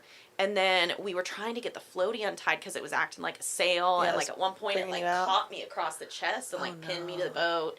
And so like during all that scuffle and everything, the side of the boat had lost some air and he wound up falling in. And whenever he popped up, like I remember like we locked eyes, and he was like, I have to help him. I have to help our friend. He's been in the water too long. I have to help him. And then he just turned around and swam off in the direction that our friend had fallen in the water. And that was the last I saw him. And like I'd brought my phone, so I dialed 911 and all of that, but it took him like 30 minutes to get there. So we were actually rescued by civilians who saw my sister-in-law like waving her paddle, like to try and like, oh, we're in distress, you know. Wow. So they came out, and one boat picked them up, and then one boat came and got me because we were so far apart. And you know, when the guy in the boat that came and got me, like, pulled me onto the boat and everything, he was like, hey, I've got the other boat on the line, you know, do you want to talk to them? And I was like, yes, I got to make sure everybody's okay. And so I'm like, hey, who do you have on your boat? Who do you have on your boat? It was like, oh, well, we pulled the 3 people from the water. I was like, 3 people? There's supposed to be 4. Who's there? And they name everybody but Ben. And it's like, looking back, I feel like I knew at that moment, but it would be another, like, 3 days before they actually recovered him. But like I went on Facebook and I organized, you know, search parties just for like people just to like scope out the shoreline. You know, I was like, of course, you know, everybody remain cautious and everything, but if anybody can just keep, you know, a lookout for signs of him, like, cause I was hoping he made it to shore. Maybe he was just tired and couldn't communicate, whatever. And honestly, one of the really big things that helped me get through like that initial time was just the kindness of strangers. There were so many communities around the lake that just came out like en masse. Like I had people you know, contacting me. They were taking their jet skis, their kayaks, their boats, everything, and just like circling as much area as they could. And like my sister helped create a search map that she updated and would put to like the Facebook page that was like helping track everything. And so even though obviously the result wasn't what we were hoping for, I was like, man, just the fact that so many people who are strangers like gave up their time and their energy just to help somebody like that was it just like, I really feel that and honestly there were a few people from the Facebook, complete strangers, and they wound up reaching out to me personally because there was actually, I think, 2 different widows, and their husbands had passed away from like cancer and like other illnesses and everything, and they just talked to me for like an hour, just consoling me and telling me that as much as it hurt, it was going to be okay. And I was like, man, this is just like, these people don't even know me, and they're just so willing to open themselves just to like, you know, comfort me a little bit. And they were lake people too? Yeah, they were all just in the communities around the lake. Wow. Some And it of was our so best crazy. friends are lake people. Yeah. We're best friends. Brandon, Clinton, Melissa, Dawn, Tiffany, Chad, Marissa. They're all lake people. Lake Yeah. people are the Chelsea. best. Yeah. Tim and Chelsea, absolutely. Yeah. Yeah. I mean, some absolutely wonderful people just kind of came out of the woodworks to help this Wow. stranger who's, went through a traumatic accident and everything. And, the sergeant who was in charge of the search, obviously he didn't want to tell me that, that's what happened, but he was so kind and he was like so gentle, like, cause he basically called it. It was like lunchtime on like day 3 and I got a phone call from him and he was like, "Hey, where are you?" And told him where I was and everything like that. And he's like, "Okay, I'm going to meet you guys there." I was like, Yeah. like, I know what's coming. Like, and, You knew at that point. Yeah, I knew that when you're in that situation and the phone call is, "Where are you? I'm going to come find you. I need to talk to you." Yeah. It's not After good. 24 hours. It's not good. After 24 hours, it's 99%. So he came and gave us the news. And, obviously I just like crumpled onto the ground, like right there. But No. Go for it. you weren't singing at that time. No. This was before I started singing. And like I said, I had done the pediatric nursing, and then we were planning to go live over in Europe for a year. Yeah. So, music wasn't even on my radar. And then what wound up happening is I recorded a cover of a song for his memorial service, because I was like, I am going to sing at his memorial service. And I knew I couldn't do it live. Yeah. So I was like, I at least have enough equipment to record a cover and they can play it during the memorial service. And so it played during the memorial service. And then within like the next week, the people at the church reached out to me and they were like, "Hey, would you be interested in singing with the praise team? Because we heard your song and your voice is just so beautiful. We would love to have you if that's something you're interested in." And I was like, "You know what? Yeah, yes." Yeah. And, then kind of like I was saying before, started singing with them and then did that whole thing. And then it's, just. Well, yeah, sad things. That opened up a lot of doors for you, though. Dooley, and my dad died in 2020, and it led me a lot to, like you said, just say fuck it and just do it. You wanted to do something you really wanted to do. Well, and it kind of forced me into a situation to really look at myself and what I wanted out of my life. And same. One of the most important things that I think happened in our relationship was, so he lost his dad when he was 19 in like a really unexpected, kind of a surgery gone wrong and sort of thing. And, I always tried to be there for him in his grief and everything like that. And every once in a while, he'd kind of open up to me about it. And, one of the multiple times when we were talking, he'd say something, especially when he started traveling over to Nigeria every other month for work, the last like 2 years. He was like, if anything ever happens to me, he was like, obviously, hopefully not. And I was like, yeah, I'm not planning on anything happening, He was like, if anything ever happens to me, he's like, I just want you to be happy. He was like, I want you to do whatever makes you happy. I don't want your life to stop because something happened to me. Yeah. And like, I would just replay that over and like the lowest times that I had, I would just play that back and be like, you know what? I'm going to make something of myself. I don't know what that looks like right now, but I am going to live my life because that's what he wanted and that's what I wanted. Because I know I had 2 choices when he passed away. I could forego the rest of my life and just coast. Yeah. Or I could really try to live my life and find some kind of happiness after that. But that's everyone. Everyone has. So. And sometimes it takes a catalyst like that to really make it like click in your brain. Not a catalyst. It takes, you just were lucky to have met a good dude. Yeah. That gave you that. Well, if you wouldn't have met him and had the time with him. Oh man. Then. Totally agree. But I see what you mean. Like sometimes that opens your eyes to. Yeah. Like it really wakes you up. Like, okay, what am I doing with my life? Like, right. Am I gonna be stagnant or am I gonna shine? Like, yeah. Yeah. Well, it's good to hear from somebody like that. Yeah, everybody's got it. Most people just coast. Yeah, no doubt.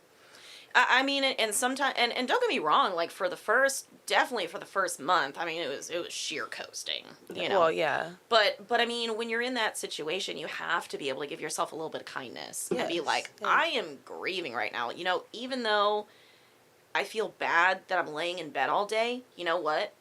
I woke up, I walked outside, I took my dogs out. If that's all I can handle that day, Yeah. hey, I did something. You have to give I could yourself honestly grace. use a month of that right now. Yeah, right. I'm a little overworked. No, you do have to give yourself grace, especially in times like that. Absolutely. Oh, sure. Well, and I have to remind myself of that still sometimes, because even though, you know, I've kind of moved past like more active grieving, you know, there's still tons of times where those Yeah, feelings moments, just sometimes just come out of nowhere, to be honest. And, you know, there's lots of times where I've caught myself almost trying to tell myself, oh, now's not the time to be upset. Like, oh, stop crying or whatever. And I kind of stop myself and I'm like, you know what? I need to feel this feeling right now. You're allowed to feel. I'm going to let the wave wash over me because I know the wave's going to dissipate. Yeah, and you'll feel better afterwards. Exactly. too, And it's yeah. like, just let yourself have the feeling, let yourself feel it, and then once that wave comes down, you can kind of, Yeah. okay. And it's like, you know what? I kind of needed that little emotional release to just, And that's what it is. keep It's just going. a build up Right. until you release it. And if you Right. don't, it's just gonna keep exactly. building, It kind of so. like starts to eat away at you. and Yeah. it's, Nah. Churchill cried in public, so if Yeah. he did, he gives us all a pass. But Yeah. I was telling you about my friend Austin earlier. Like I Right, still have right. moments, and it's been Will a y'all year and a talk? half. I have to pee so bad. Yeah. I'm so sorry. I'll take a turn next. So. Yeah, what time are we at? 1:30, an hour. An hour and 30. Yeah, when I get back, there is a breathing exercise I wanted to do on the podcast. So Oh, after great, we cool. pee, I looked at. Go pee. Okay, just give me a second. Go do your Oh. restroom business. It's like, thank God for adult diapers. Dude, what if I did? Okay, I'm done. Your turn. Your do, turn. I do little pee play podcast. Oh no. I'm down. for Stop that. it. I'm in- Go away. Don't come back. Actually. Oh man. But yes, I understand that. Like, you have to have those moments because I don't think I ever really grieved in the beginning. Right. Like, when Austin passed away. And, like, I catch myself even sometimes, like, randomly at work. Like, I have Spotify on, and he was, like, a big blues guy. right. And so, right. like, a certain song will come on. And it doesn't even have to be anything that, like, I knew that he liked. It just, like, triggers a moment. Or, Yeah. like, I can see, like, a picture or just, like, I think about him constantly. Yeah. And of course, like I have lots of friends that have Well, sure. passed and family members and stuff, but he's like very prominent. Right. And even just like last week, I just was driving and I was like started thinking about him, and I've never like just cried it out or Right, like right. you know been upset per se. And I was like, you know what, like I'm allowed to cry, like it's Yeah. okay. Yeah. And I felt better afterwards. I was like, I miss him. Like, Right, because and one of the things, kind of sayings that I ran across, because I actually wound up writing, co-writing a song for an organization called Modern Widows Club, and basically their motto is kind of like grief to growth, and it's basically yeah. helping to guide widows through the process of grief into like a growth period for them. And, you know, obviously everybody's timeline is different, everybody's journey is different. Yeah. But one of the things that the founder, Carolyn Moore, would say is that one of the reasons that grief is so hard is because grief is love that has no place to go. Yeah. And it's so true. That's true. Yeah, I never It's thought of so it like true. that. Yeah. And it, like, for instance, I started talking with someone who's very, very sweet, at least from the interactions I've had with them so far. And, you know, had a great little dinner and chat with them the other day and everything. And they just happened to, you know, mention that they, you know, write some poetry in their off time. And I was like, hey, I'd love to see it, you know, as a songwriter and everything. I'm always like super into looking at other people's art and everything like that. And so I read one and I was like, wow, this is really good. Like, you know, it's obvious this guy writes from the heart and everything. And he was like, oh, let me read you this other one. And like, I didn't have any like emotional whatever for like the one that I read. And he started reading this one and it just like hit me like a ton of bricks. So one of the things that Ben would always do throughout our relationship is like, especially in the first couple of years, he would write me love letters, and he would just leave them Aw. for me, or like it would be my birthday, and he'd pick a wonderful card and just put this whole like long love letter in it, and it was just so beautiful. It made me feel so loved. Yeah. And it's this poor guy was like reading this really beautiful poem that he wrote. I started getting really choked up, and I was Yeah. like, you know, kind of, and he was so sweet because like he finished reading it, and I was like, that was so great. And Sorry. and he was like, oh my gosh, are you okay? And I was like, just give me a minute. He was like, well, I mean, you already paid. Do you just want to go outside? I'm like, yeah, maybe some air, maybe some air. And so, you know, we walked out, and he was like, are you all right? And I was like, yeah, I just got really triggered, because, you know, my late husband would always write love letters, and it's, you know, everything like that. And I kind of told him later, I was like, you know, it's just so obvious that, you know, you write from the heart, and you're Yeah. really sincere, and, you know, it just, all of that just was like really, it brought up so many wonderful memories, but the wonderful memories are sometimes the ones that make you the most sad. Yes. And fortunately, this poor man was just so understanding and so sweet about the whole thing. And I was like, oh, thank God. I was like, I promise I'm not just like randomly crying just all the Yes. time. But it was really nice because once again, it was one of those moments where it was like, you know, the wave was crashing in, and I just kind of had to like ride it out. Yeah. And then after like I kind of like took a breath, and then we went, you know, just went back to joking and everything. So Yeah. it was really good. But I mean, it is like those moments are so, like, sometimes you just have to let yourself have them. Yeah. And then you just feel better. I know. I'm like Yeah. over here, like holding back my tears You when let you're telling your yourself- story. Sorry. You let yourself have whatever you want, Yeah. except crack. Yeah, don't do crack. Crack is whack. Yeah, that's the only Crack is time. whack. The only time you should say, "I need to stop myself," is when you're on hard drugs. Oh my gosh. You're like, yeah, maybe I But, should yeah, stop. everything Right, yes, else. Yeah. Everything else, you're good. Yes. Or like ice cream at 4 a.m. Don't eat the whole Heck tub. yes. I mean, if you want to, that's No, fine. don't I eat mean, Like, if it's one of those days you need a whole pint of Haagen-Dazs, you know, sometimes you just gotta eat the Yeah, Haagen-Dazs. you just do it. Toby, how do you? but I like what you said. Oh, Like, Toby. like what you said was what is the group Grief to Growth? Oh, or- yeah. So Modern Widows Club, and kind of like their mantra is grief to growth. Yeah. And it's because, you know, and one of their big things is that as devastating and hard as it is to lose a spouse, because, gosh, I've met widows who they lost their husband suddenly, and they had multiple children that were Yeah. very young, and, you know, she was like Ooh. a stay-at-home mom because, you know, the kids were young, and the dad That's had rough. had a, you know, a good job and everything, and then whether it's another accident, whether it's a sudden illness, whether it's, you know, something violence related, doesn't you know, matter. they're suddenly shoved in this situation where the income's gone, they have 3 children, their partner's no longer there, and I mean, It's like their world comes crashing down. the amount of absolutely amazing women I have met through Modern Widows Club is just amazing. Yeah. Because it's like we all have like very similar grief in certain areas, but we all have our own journeys. Yeah. And it's just so inspiring to Is it to open watch to the these women. public?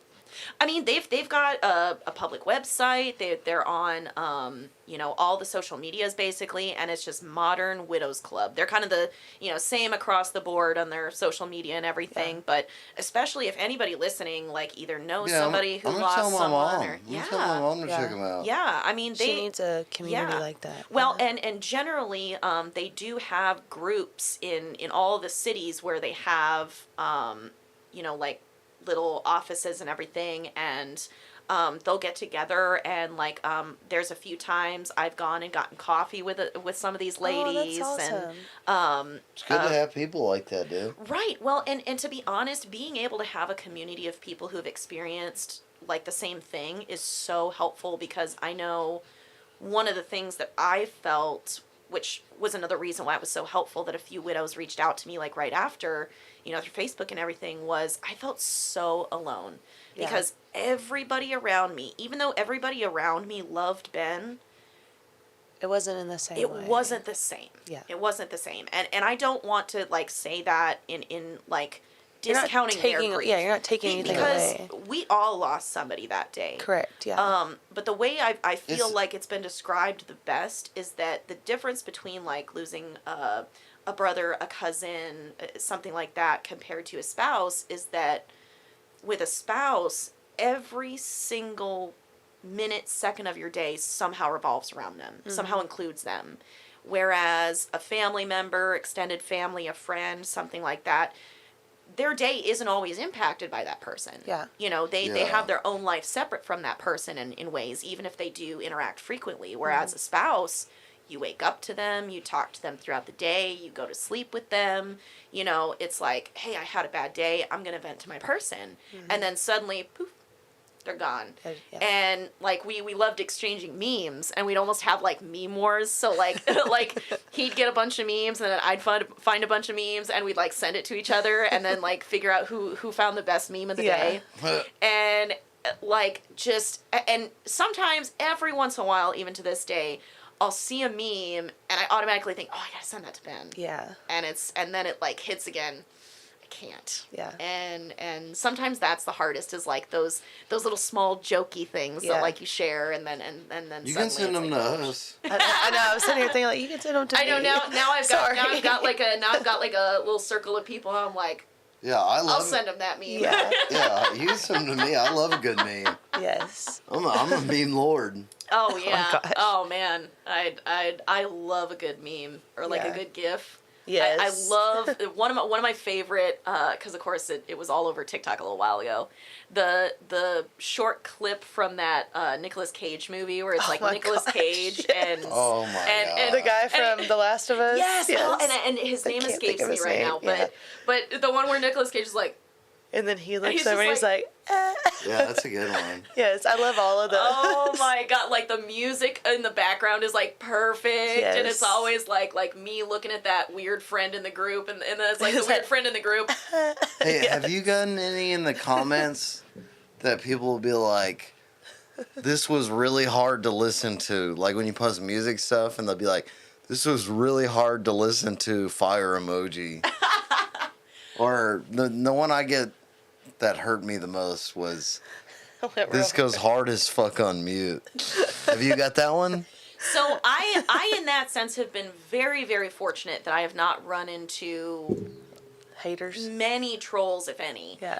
And Oh, really? yeah, I've actually been very, very fortunate. Wow. Very fortunate. Consider yourself blessed. Pretty much the only person I would really consider like a troll, and it didn't really like get to me. I was like more just annoyed because I'm like, why? Yeah, why? Basically on one of the videos that I posted kind of talking about the story of how it happened and everything, this person basically posted, well, y'all should have had life vests. What the fuck? And I was basically like, yeah, no shit, we should have had life vests, but like, we weren't anticipating going on the lake. We weren't, so now, like, you know, there are times where, Shut the fuck you know, up. I try and advocate for like, you know, water safety Yeah. and everything, because it's like, yeah, you know, you go out on the lake, it's a beautiful day, you never expect anything bad to Yeah, you don't happen, think and about that's that. when shit like that happens. That's true, yeah. No, I And, you watched. know. I grew up on that lake. But Yeah. now you're doing what you can because Right. that's not something you thought about beforehand, but now Right. it is. I watched multiple people growing up lose their lives or a limb on that Mm-hmm. Yeah. lake. Well, actually, you know, one of the things that happened right after the accident was there was actually like, I think it was a group of people, because I only got like little blurbs of what was going on. But there was at least one or a group of people that were trying to get a meeting with like this council somewhere in Harris County or whoever that dealt with like water safety stuff, and it's so like they were trying to get signs put up about the wildlife, about the drowning risks, like everything like that, and just, you know, they kept getting brushed off or, you know, Yeah. not being able to get a meeting with these people. Right after the accident, they were able to get that meeting, and within a few months, signs went up all over the lake Dang. about the drowning risks, the Cool. wildlife, Yeah. and you know, Good. I was like, you know what? As much as it sucks, I hope that This saves something someone. good comes out of this, and Yeah. that maybe that this won't happen to someone else because of Yeah. the signs and Well, and, you don't know, have all to the added hope. stuff. You singing now. I was is- about to say, yeah. So, like, I am very much a believer that, like, everything happens for a reason, and sometimes I don't know why. And, like, Yeah. I'll never know why, and it sucks, and I get pissed off, but I just have to Right. remind myself, like, there is something good to come out of it. And all Right. I've heard, like, like you say, is like not. It's so unfortunate, but like so many positive things lined up for you and for like multiple people after that. Right. Like even with the meeting with the council, like Yeah. so many positive. Well, that also like attests to the person too. I feel like Right. You know, like it's almost like a good karma type thing. Well, and the new system that they have for identifying areas of the lake, like the numbered system, that happened after because of what happened to us too. Really? Because the reason they took 30 minutes to get to us was because they misunderstood where we were. on Yeah, the lake. because they'd be like, yeah, I'm at the East Fork. No, it's the West Fork. you Right, know. and basically, like, what I was telling them was, like, I was telling them what neighborhoods I could see, and they mistook me being in Kingwood and not Atascocita. Oh no. So, which is why it took the crew, like, longer to get there. Yeah. I mean, to be fair, even if they had cut that time in half, it still would have been too late, Yeah. knowing what we know now. Yeah. But I mean, the location identification markers now, that like the whole system they have for that, that's all because of the accident. Wow. And it's just so crazy. And you know, the other thing, and you know, I'm someone who considers themselves spiritual and everything me like too. that. And one of the things that I heard that really resonated with me was because actually in the August following the accident, I wound up driving up to Michigan to meet up with a bunch of our college friends, like our closest college friends. And I was going to go spread some of his ashes up at my grandparents' cabin because the few times I took him up there, like, that was his place to go. He loved it up in Marquette. And I wound up with a kidney stone. We stopped in Grand Blanc to stay with my sister, like, for a night or two.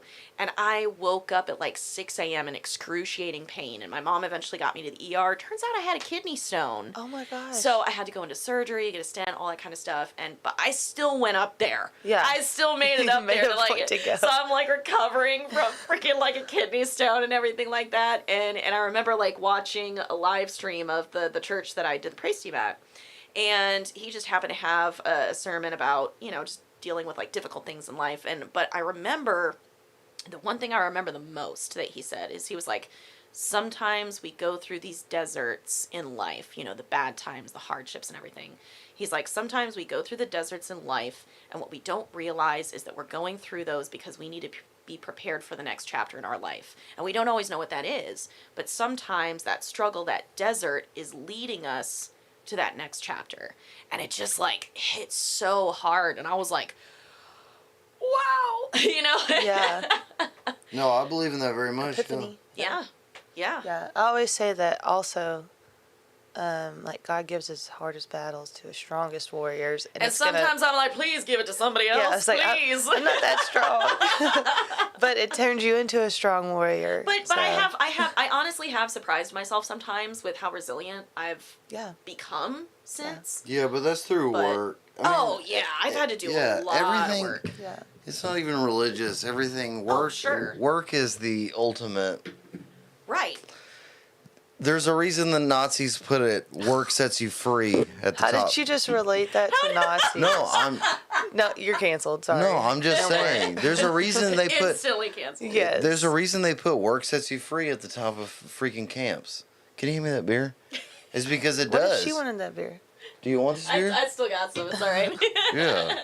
Work does set you free, but I think while you discuss the Reich, I'm gonna go to the bathroom. I'll give you a salute. Good little spink highlight.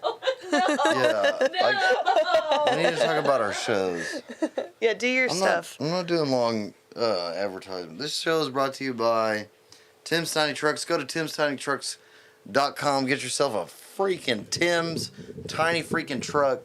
They're located at the corner of 2100 and 1960 by the lumber mill in Huffman, Texas. Huffman, TXX, Texas, baby. You know how we do it. We do it big. We do it shawtied up. I'm doing it big. Hold on. I'm going off TikTok Live. You already are. I thought. I'm going off. Oh. There's no point in risking getting banned if nobody's watching. This podcast is also helped brought to you by The Gold Coast Drifters and the Humble Whiskey Club. what are and- some shows? Hey, you're on my thing. Hey, don't hit me. You have a show Dude, at I will file a domestic dispute charge on you. with who? Your boss? Yourself? No, with the police. Oh, The 911. okay. This Saturday at the shoot, August 8th. Today's the 5th. Please come to the shoot. It's the 8th. Yeah. Please come to the shoot. If you're listening to this, please tell you and your friends. I'm going to do some wild shit at the shoot. Oh God, I hope not. She's like, oh, please don't say No, that. I am. Don't. Sorry. I can't handle it. Well, you're gonna. Neither can I. Welcome to the club. I mean, Dude, even Toby's giving you a side eye. He's like, oh, Dude, I'm gonna do Toby's some side eye's the wild, worst. some wild brutal. shit. Yeah, he is. so judgmental. Yesterday I walked in. I got home from work. I literally walked in. He was on the couch, and he was sitting there, and he was like this. That's what you doing. Hey, aren't we playing at O'Neill's on Sunday? Next Sunday, the 16th. Yeah, so come to O'Neill's. Please come to the shoot this weekend. I think I'm gonna play at Tin Cup on Friday with Brandon. So come to the Tin Cup. Oh, nice. Tin Cup's great fun. Yeah, If I don't go to the Tin Cup, I'm gonna go to Conert for the singer-songwriter for Trent Cowie. But I think I'm gonna go play with Brandon. This podcast is also brought to you by Lacey's Golf Carts, located in Tomball, Texas. Parts and service opened all day, every day. Just hit up Chad. Chad will come to your house and fix your golf cart. No, you won't. This podcast is held False sponsored advertising. by the Humble Whiskey Club. It's invite only, so just go to the humblewhiskeyclub.com and hope that you're cool enough to get invited. And then this podcast that's it, isn't it? That's it. Yeah, Ooh, that's it. that's it. Oh, no, and check out earlshreds.com. Go buy a t-shirt. Go Or- to earlshreds.com, the place Yeah. to shred and buy the Yeah, merch. come on, dude. And I please love check it. out the Patreon. Again, the solo podcasts are only on Patreon. As well as the video, and I do unedited video footage that you can laugh at from my shows. I love the B-roll, the Yes, little me too. bloopers, the Yeah, extras, everything like that's that. what's That's on the best. Patreon, and I would not put it out to the public. But if you pay, if you want to pay $5 a month, it's there. Yeah. Well, and I know, like, for my band, The Emotions, you can always find our tour dates on theemotions.com. Real simple, easy.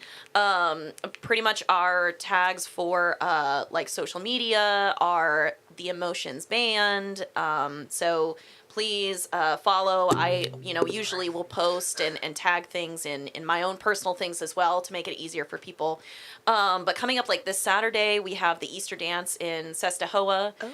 It's supposed to be a big shindig, That sounds fun. Sestahoa. We're a Sestahoa. It is like 3 hours away. Is that in it's like Oklahoma? towards the hill country. No, Sestahoa. Sestahoa, yes. that sounds What? fun. And then, but yeah, like I said, we do a lot of private events, but anything that's open to the public, we have on our tour dates section of our website, and check it out. We play a good show. So is that the only It's a public party. one this weekend? That's the only one this weekend. Yes. Gotcha. And then, just if you want to follow me on social media and keep up with what I'm doing, I always post where I'm gonna be, where I'm gonna be singing. Have a good Sweet. time. Yes, I know. I want to come see y'all, like, where I can, like, sit and watch. Yes, and and, have like, fun. enjoy. Yeah. Mhm. I mean, Yeah, I was, like, we're gonna behind the have to- stage last time, and I did enjoy it. I was singing back there, Yeah. like with your mom, but.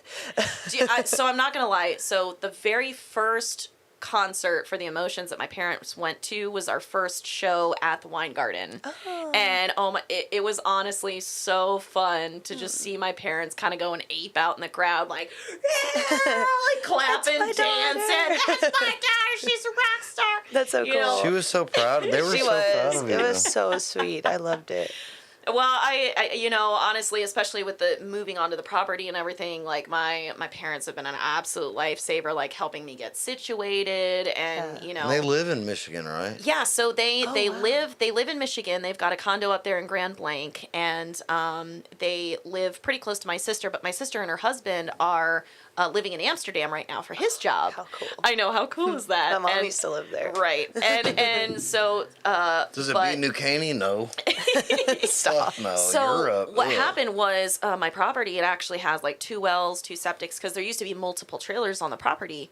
And so I have my house, and while they were getting settled and I first moved in there and everything, I let them have the primary bedroom, and I just stayed in guest room because, like, it's just me. And Yeah. so, but then they found this wonderful little 33-foot trailer that was perfect, and it has these beautiful like bay windows. Oh, wow. Because I mean, I have so much wildlife on my property; it's That's fun. ridiculous. Yeah. So they're set up out there. Now they have like a little deck, and Oh, the how neighbors' chickens will cool. come, and we give them little snacks, and so they're like our buddies and everything. And So they live out here now. Or well, they have so it's two homes. yeah, pretty much. They're birds. Texas is gonna be like their winter place to be. Yeah, that's what I was talking Yeah. to The him, and I birds was went like, south for the winter. I your, get it. your mom was like, well, we live in Michigan, but we really don't like there. You know, it's when the weather's really nice. Yeah. And I was like, so do you like it here? And she's like, well, it's way too hot in the summer, but we'll be here in the winter. I was like, oh, so I was like, y'all are on snowbird schedule. Yeah, You know? exactly. They're the winter Like Texans. Yeah, that's what I was like, oh, you have the best of freaking both worlds. I was like, dude, And I think that's so good for them because, like, that's you good know, for that's how humans Exactly. used to live. well, and like my dad is semi-retired, so he does like a very good kind of like work from home kind of job. So he can work up in Michigan, he can work in that's down here, convenient. so it's really flexible. And you know, my mom is a huge gardener, like, so she loves doing gardens and just anything wildlife That's what you related. said. Love Yeah. plants. So she's just like over the moon whenever like she gets to play with the chickens and see all the wildlife and That's that's awesome. you know all that kind of stuff. So And you it's get to be with your really cool. parents. Until it's Yeah. 105. I love my parents. Yes, so. yes, but at least their trailer has a really good AC, and my house has a brand new AC. Hell yeah. So Really? I'm not as Necessary. concerned Yeah, it's about necessary. the heat. They're very sweet. I'm so glad to have met them. Oh yeah. So Did, what brought you from Michigan to Texas? So actually, it was Ben's job. So the college he went to, it's called Kettering University, and a little side rabbit trail.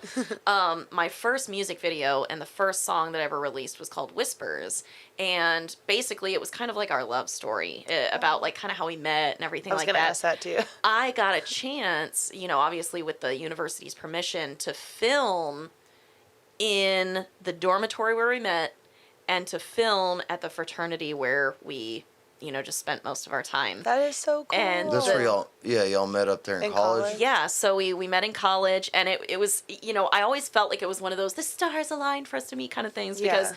I originally wanted to do, like, musical theater, everything, and then, you know, I was like, oh, maybe, like, a business degree is a better idea. Yeah. So my dad was a dean at the time at that university, and they basically had like a deal where if you were a faculty member, your child or whoever could go for either an extreme discount or basically for free.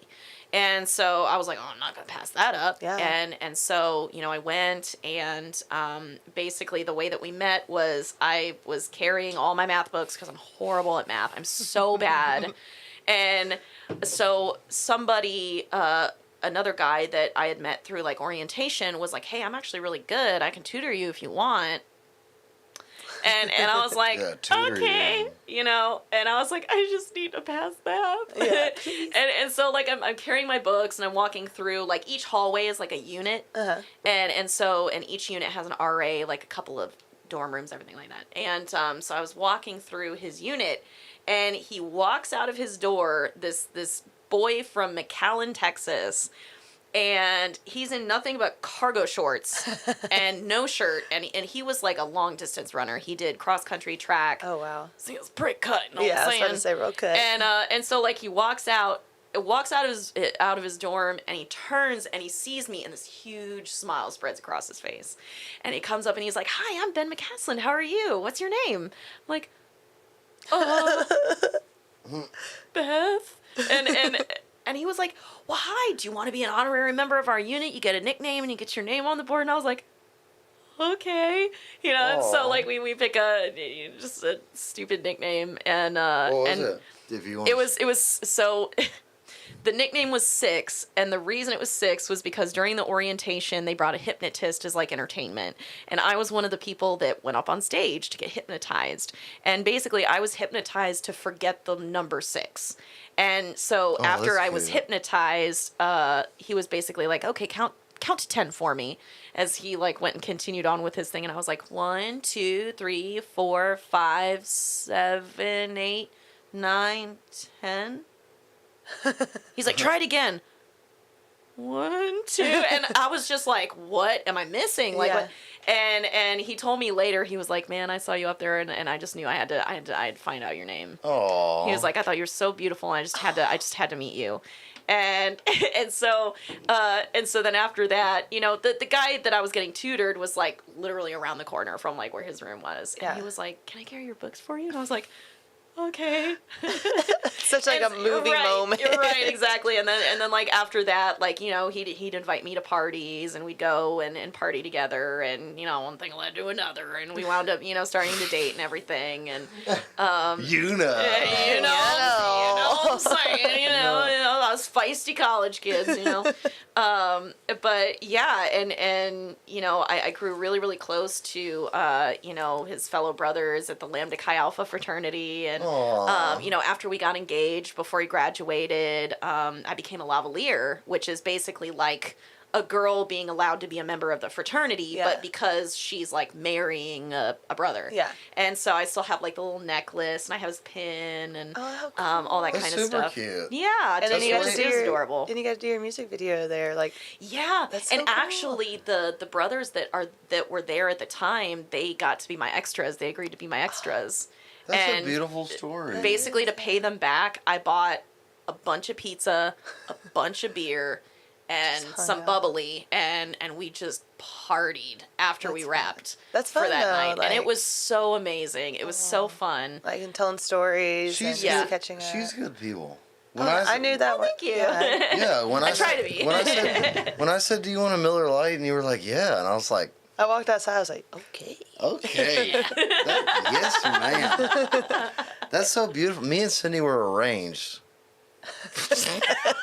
From birth, Yeah, From the time she exited her mother's womb, the womb. yeah, absolutely. she was betrothed That's Literally. to the shred. we were, yeah, by music industry people. We were Love it. like, your daughter will marry my son. And they For will, 30 shekels. they will love each other, and you will wash his feet at night. Sorry, but no. She's like, you can give me a foot massage after I've been on those platforms all night. Yeah. Yeah, but- just kidding. Actually, Literally. I saved her single-handedly from 15 different Taliban fighters. Oh, jeez. Actually, he cut my eyebrow after putting me in a headlock. The second time I met him, he put me in a headlock and sliced my eyebrow open. Yeah, I went. Come Literally, Here. that's I said, what Come here, happened. you look beautiful. It's like, you look adorable. Let me get you just this loving Come headlock. So let me give you a loving noogie, you know. Like. No, I want to. You know, I said, "Come here, wench.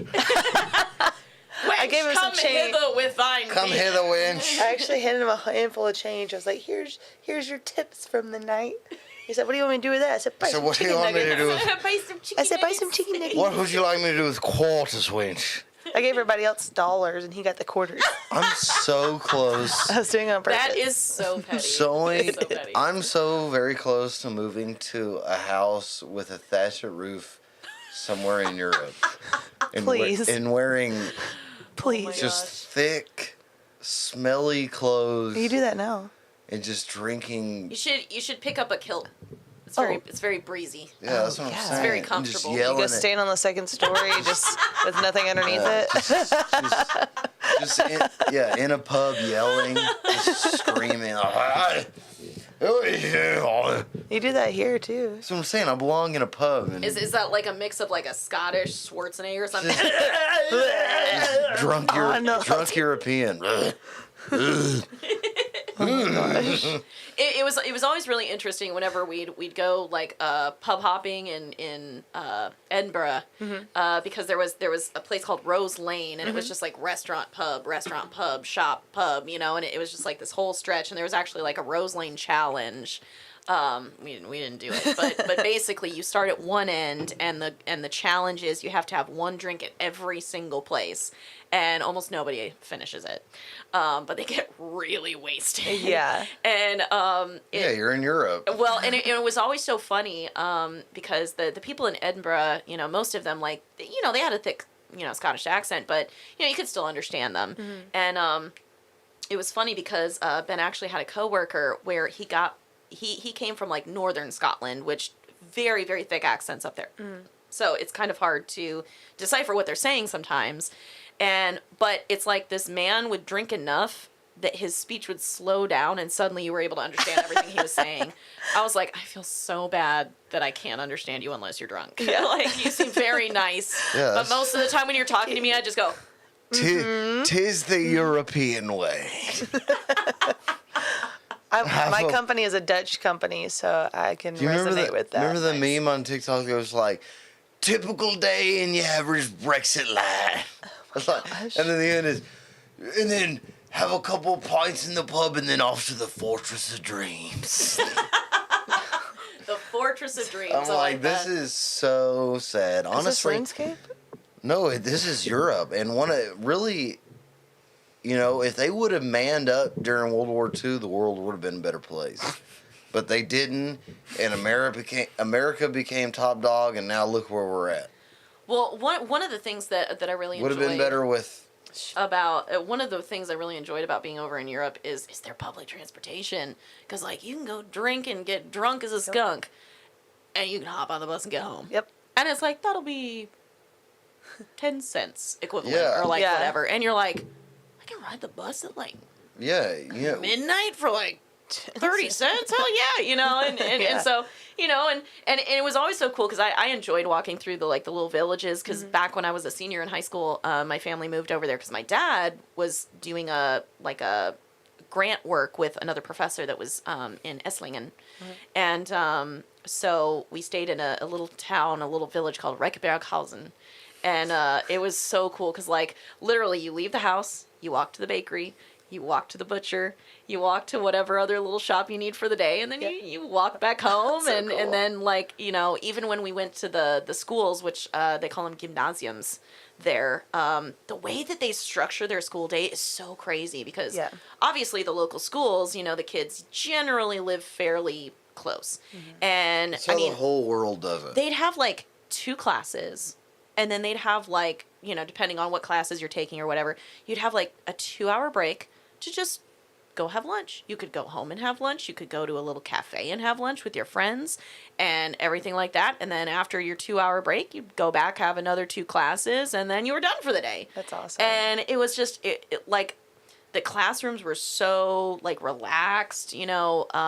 It was so crazy because, you know, here you have like a teacher say something funny or whatever, and kids start laughing and hooping and hollering and like clapping or whatever. And I remember the teacher said something that was like a little snarky or whatever, and no hooping, no hollering, no clapping, no. They tap. They just knock on their desk like a little. Like as a laugh, that was like their laugh. Yeah, but like everybody in the classroom did it, and it was just like a response to like the thing that the teacher said, and I was like, what is happening? That's so strange. What? But it was just so interesting because it Yeah. is so different, and I'm like, that's pretty cool. Yeah, that is cool, really yeah. neat, you know. So they do it there. And you also get like holiday there is like so long. Like right. you get everything off. Like you get months off. Like Americans if you're pregnant. only think about money. It's a problem. Right. Yeah. There's actually not a lot of people that work anywhere over 40 hours most of the time. You know, obviously it depends on the Charles job. but- Dickens came to the U.S. for 6 months, Here we go. and when he came back, it's history. Never mind. You're too dumb to understand. You just interrupted and then I'm just field. thinking. It's not left field. It's just. It's okay. Let's talk about our nails. Are you stereotyping us right now? Because No, we're I'm stereotyping you females? because Because I'm dumb. That's what you just said. I don't know. You're the one who said, "Here we go." Because you always go off on your little banter. It's not banter. It's It's a rabbit trail. yeah. It's there you go. actually historical It's fact. running. But that's Yeah. actually a huge problem with Americans as well, is they don't want to listen to why they're wrong. Oh my gosh, that's like you. No, it's like you. Dalton's always right. I'm not right. I was just telling you a story. I know, you can tell me I was like joking with you and I breathed think let's- loudly. I think we should do this breathing exercise. You ready? Oh, yeah. Oh no. Can I do it, Sydney, or have I steered too far off on the conversation? Continue. Okay, thank you. Yeah, Yes, I'm interested in this breathing exercise. Yeah, me too. Okay. Close your mouth. Don't breathe. No, just don't. Stop. Stop breathing. No, just stop. You stop. You stop breathing. You stop breathing first. Okay, here we go. 24 times in and out. Are we ready? Doing what? In, out. Just breathing in and out. Just sit up Quickly, straight. Sit up straight. softly. Come on, you look tired. I know you're hungry. Get your shit together. I know Is that a fat joke? No, I know you're hungry. Yeah, you have bags under your eyes and you look tired. I am, yeah. Yeah, go eat. You ready? Here we go. Right. In and out. 24 times. It's going to take forever.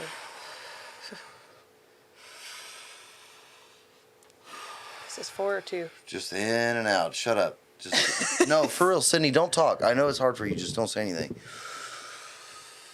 In and out. I think I know who's angry. In and out. No, don't laugh. No, we're starting over. This is one. No, we're breathing. No, Come don't on. laugh. Don't say anything. All right. Here we go. All right. In and out. Just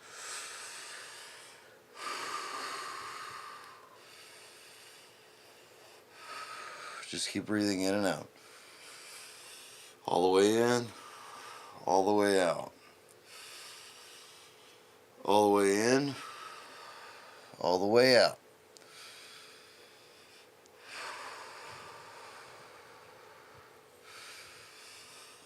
All the way in, all the way out. Breathe, Sydney. All the way in. All the way out. All the way in. All the way out.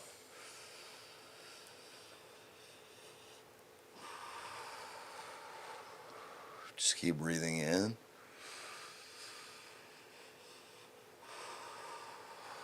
Let's get 10 more.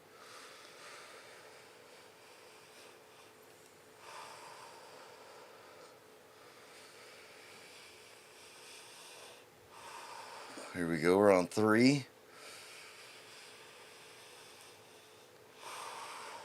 There we go, let's do 4.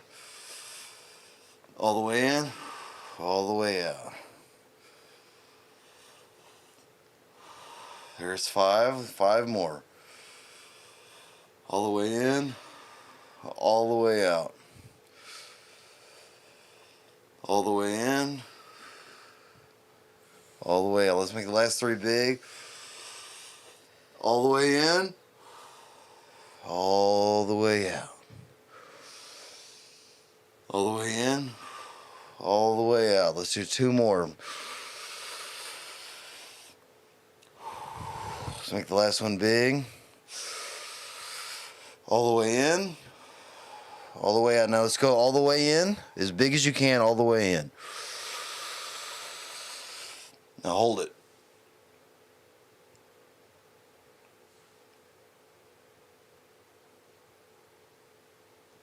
Just hold it. Be surprised about how long and how easy it is to hold your breath right now. Just keep holding it. Just keep holding your breath. Don't breathe. Can you do 10 more seconds? 1, 2, 3, 4, 5, 6, 7, 8. Let it all out and let's do 5 more in and out. 5 more, come on, all the way in. All right, guys. The next hour of the podcast will be Literally. meditation and breathing. All the way out. Y'all have given up. Actually, it kind of reminds me of another exercise that we do, and it's basically for like improving like longevity of phrases. And basically, you do something very similar. Stop. She's trying to talk. Doesn't stop. It's like ASMR. ASMR, exactly. I can't do mouth noises. And so what you do is like you do Wow. like a lip trill, which is a kind of thing, And so your goal working your way up is about like 15 to 20. And basically what you do is like you take a deep breath and you're like,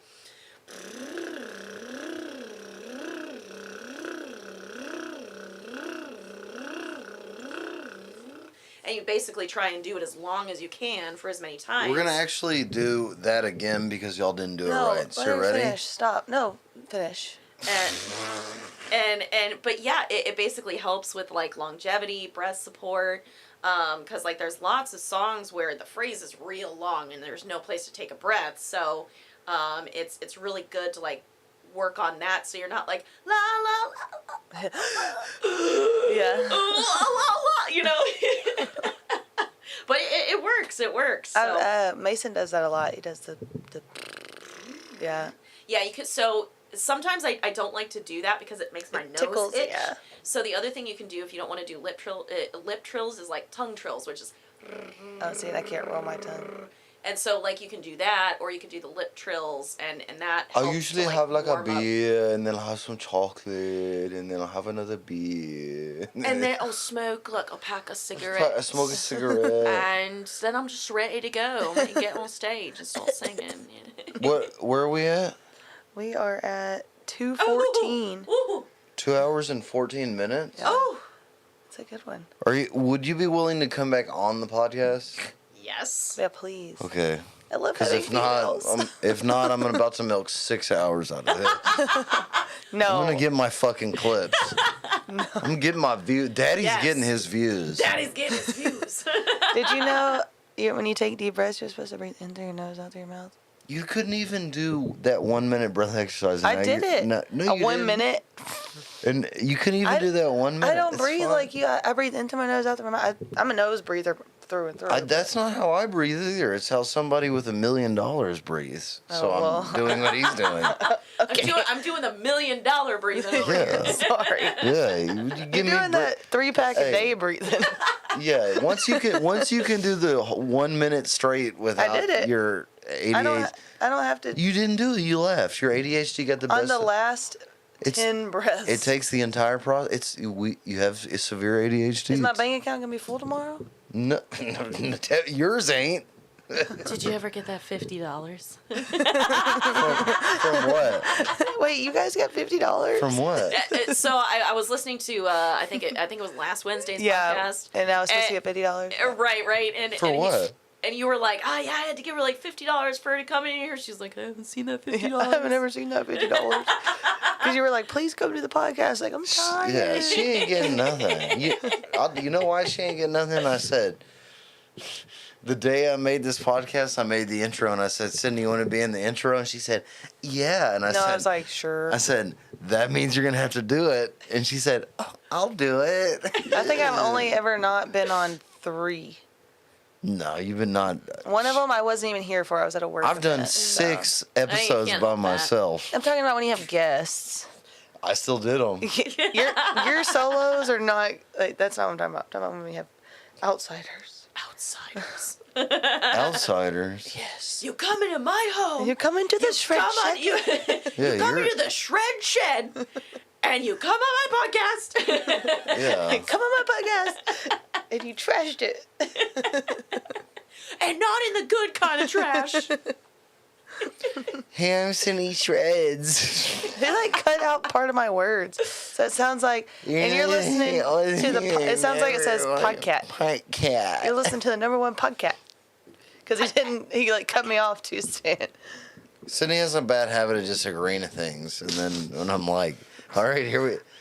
She didn't think I was serious when I started this podcast. That's what it was. No, you just made me come in here and you were like, hey, listen to yourself on the microphone. It sounds cool. So I was like, cool. You're like, now say Sydney Shreds. It's like, Sydney Shreds. You didn't know I'd be the #1 podcaster. The podcatter. Way bigger than Joe Rogan. Podcatter. Joe who? You know, you should make like a little sticker, a little shirt that's like, "Welcome to my podcast," I'm gonna, oh, that'd be so cute. and like a little cat with like a little like. That's why I did it. Yes. That's why I cut it off in the intro like that. He was That's like, funny. my #1 penny. Yeah, and you're listening to the #1 podcast. Well, and then like you should end the podcast like. Liz, you should "This start a has been Girl podcast. Shreds. I think Liz should start a podcast. Welcome. Thanks for listening to our podcast. Meow. You should be in a podcast. She is right now. Or, no. You should either start your own podcast or quit music and do only ASMR. And then we're doing it like this. Oh, see, you are. I see. You're built. To my podcast. Yes. Meow, meow. Meow, meow, meow, meow. Yes, dude. I knew you'd be great at it. Especially the fingers. I know every time I'm like scrolling, especially at night, like on TikTok, you always have the ASMR people that are on there, like, you know, helping people fall asleep, and like more power to people who like need that Yeah. because I always listen to like nature sounds to help me fall Yes. asleep. But they'll have like, you know, their Little nails and they're like clickies. clicking, and they have like all sorts of like little toys squishy and like stuff. things. Yeah, Yeah. yeah. Like foam. I And like they're- the sound bowl people. And then like they'll get like right up and they'll be doing something, and then they're like, and now we're just gonna do this. I'm like, yeah, you just ruined it. I was about to go to sleep when you woke me up. It's time to wake up. I like the sound bowl people. They're just Don't forget, you've got a Teams meeting. You've got a Teams meeting at 8:30. and then it's that noise. I'm immediately up. Oh no. Oh man, one of my favorite TikToks that I ran across, and it'll pop up in, you know, every once in a while, is the guy that like he's got the bathrobe and like the glasses, and he's like throwing a beat down. I was like, get the fuck out of bed, bitch, go. I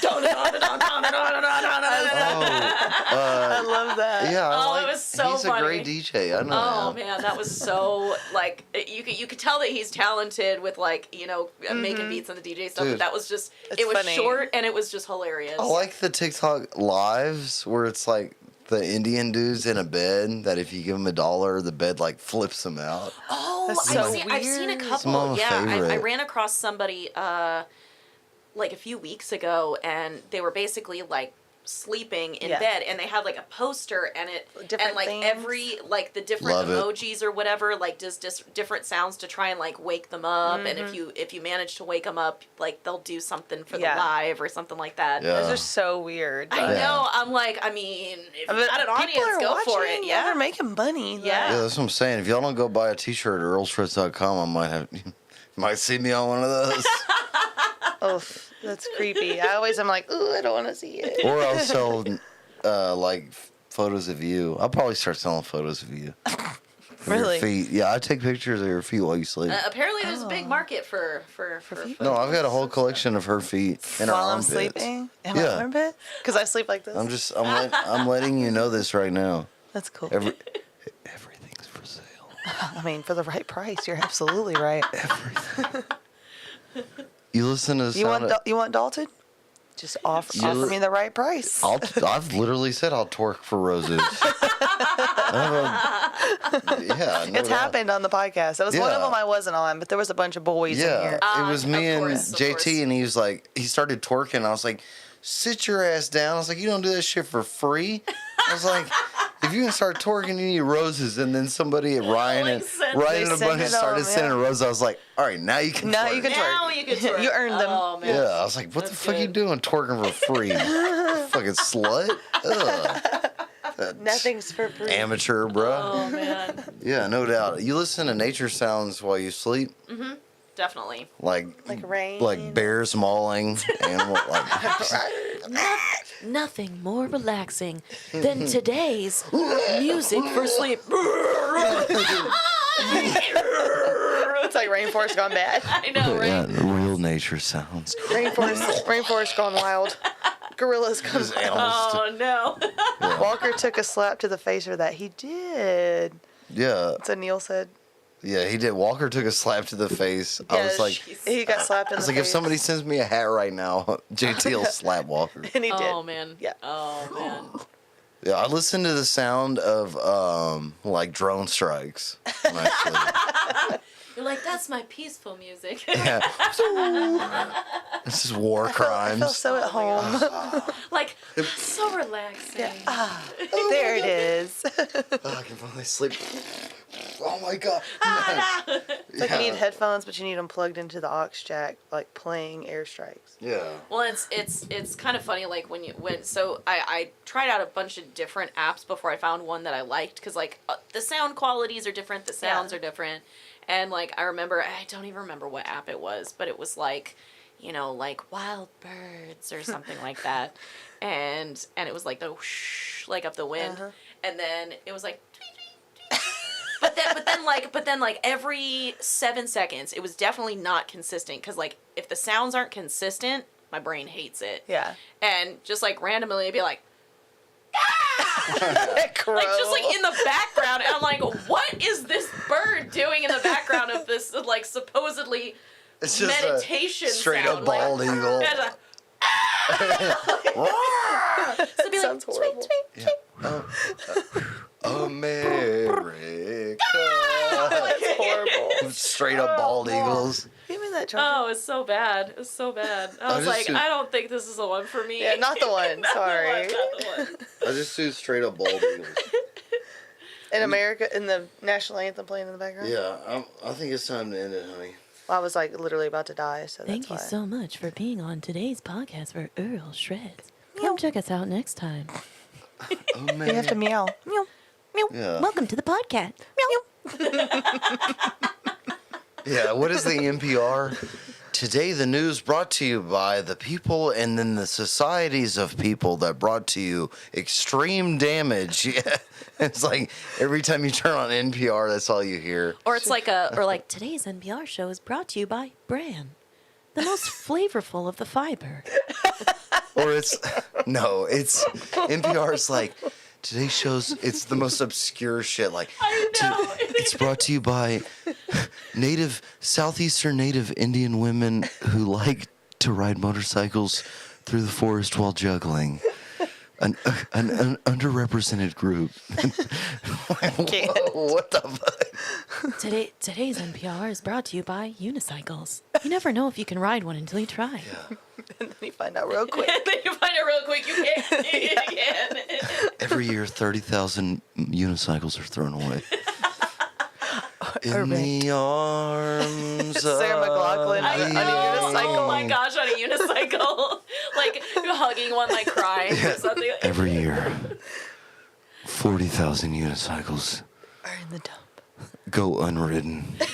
No, or it's even something more ridiculous. Like every year, 50 unicycles get tossed to the side of the road. Maybe they were an Easter gift. Maybe they were for Christmas. But those unicycles deserve a home. Now they're mangled. In the arms I can't. of the hear my name. It's just gone south man. real quick. Oh no. Your donation. Emotional trauma. Your donation of 99 cents a month. And that's why we love therapy. Thanks to all of our therapists. Next time you go to Walmart, think about buying a unicycle instead of a fucking bicycle. Unicycles need love too. Yeah, everybody wants to ride two wheels, but nobody wants to remember one.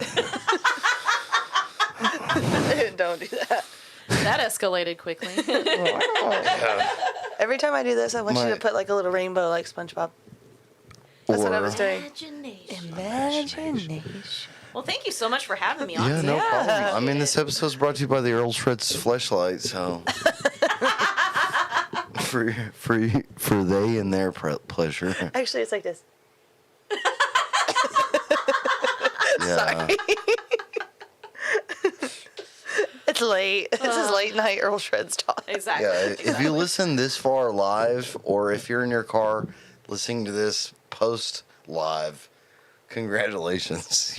You're a real one. Congratulations. You are the winner. World's best cup of Congratulations. coffee. You You're a get real one. nothing No. Congrats. except entertainment. You get a free new Lamborghini.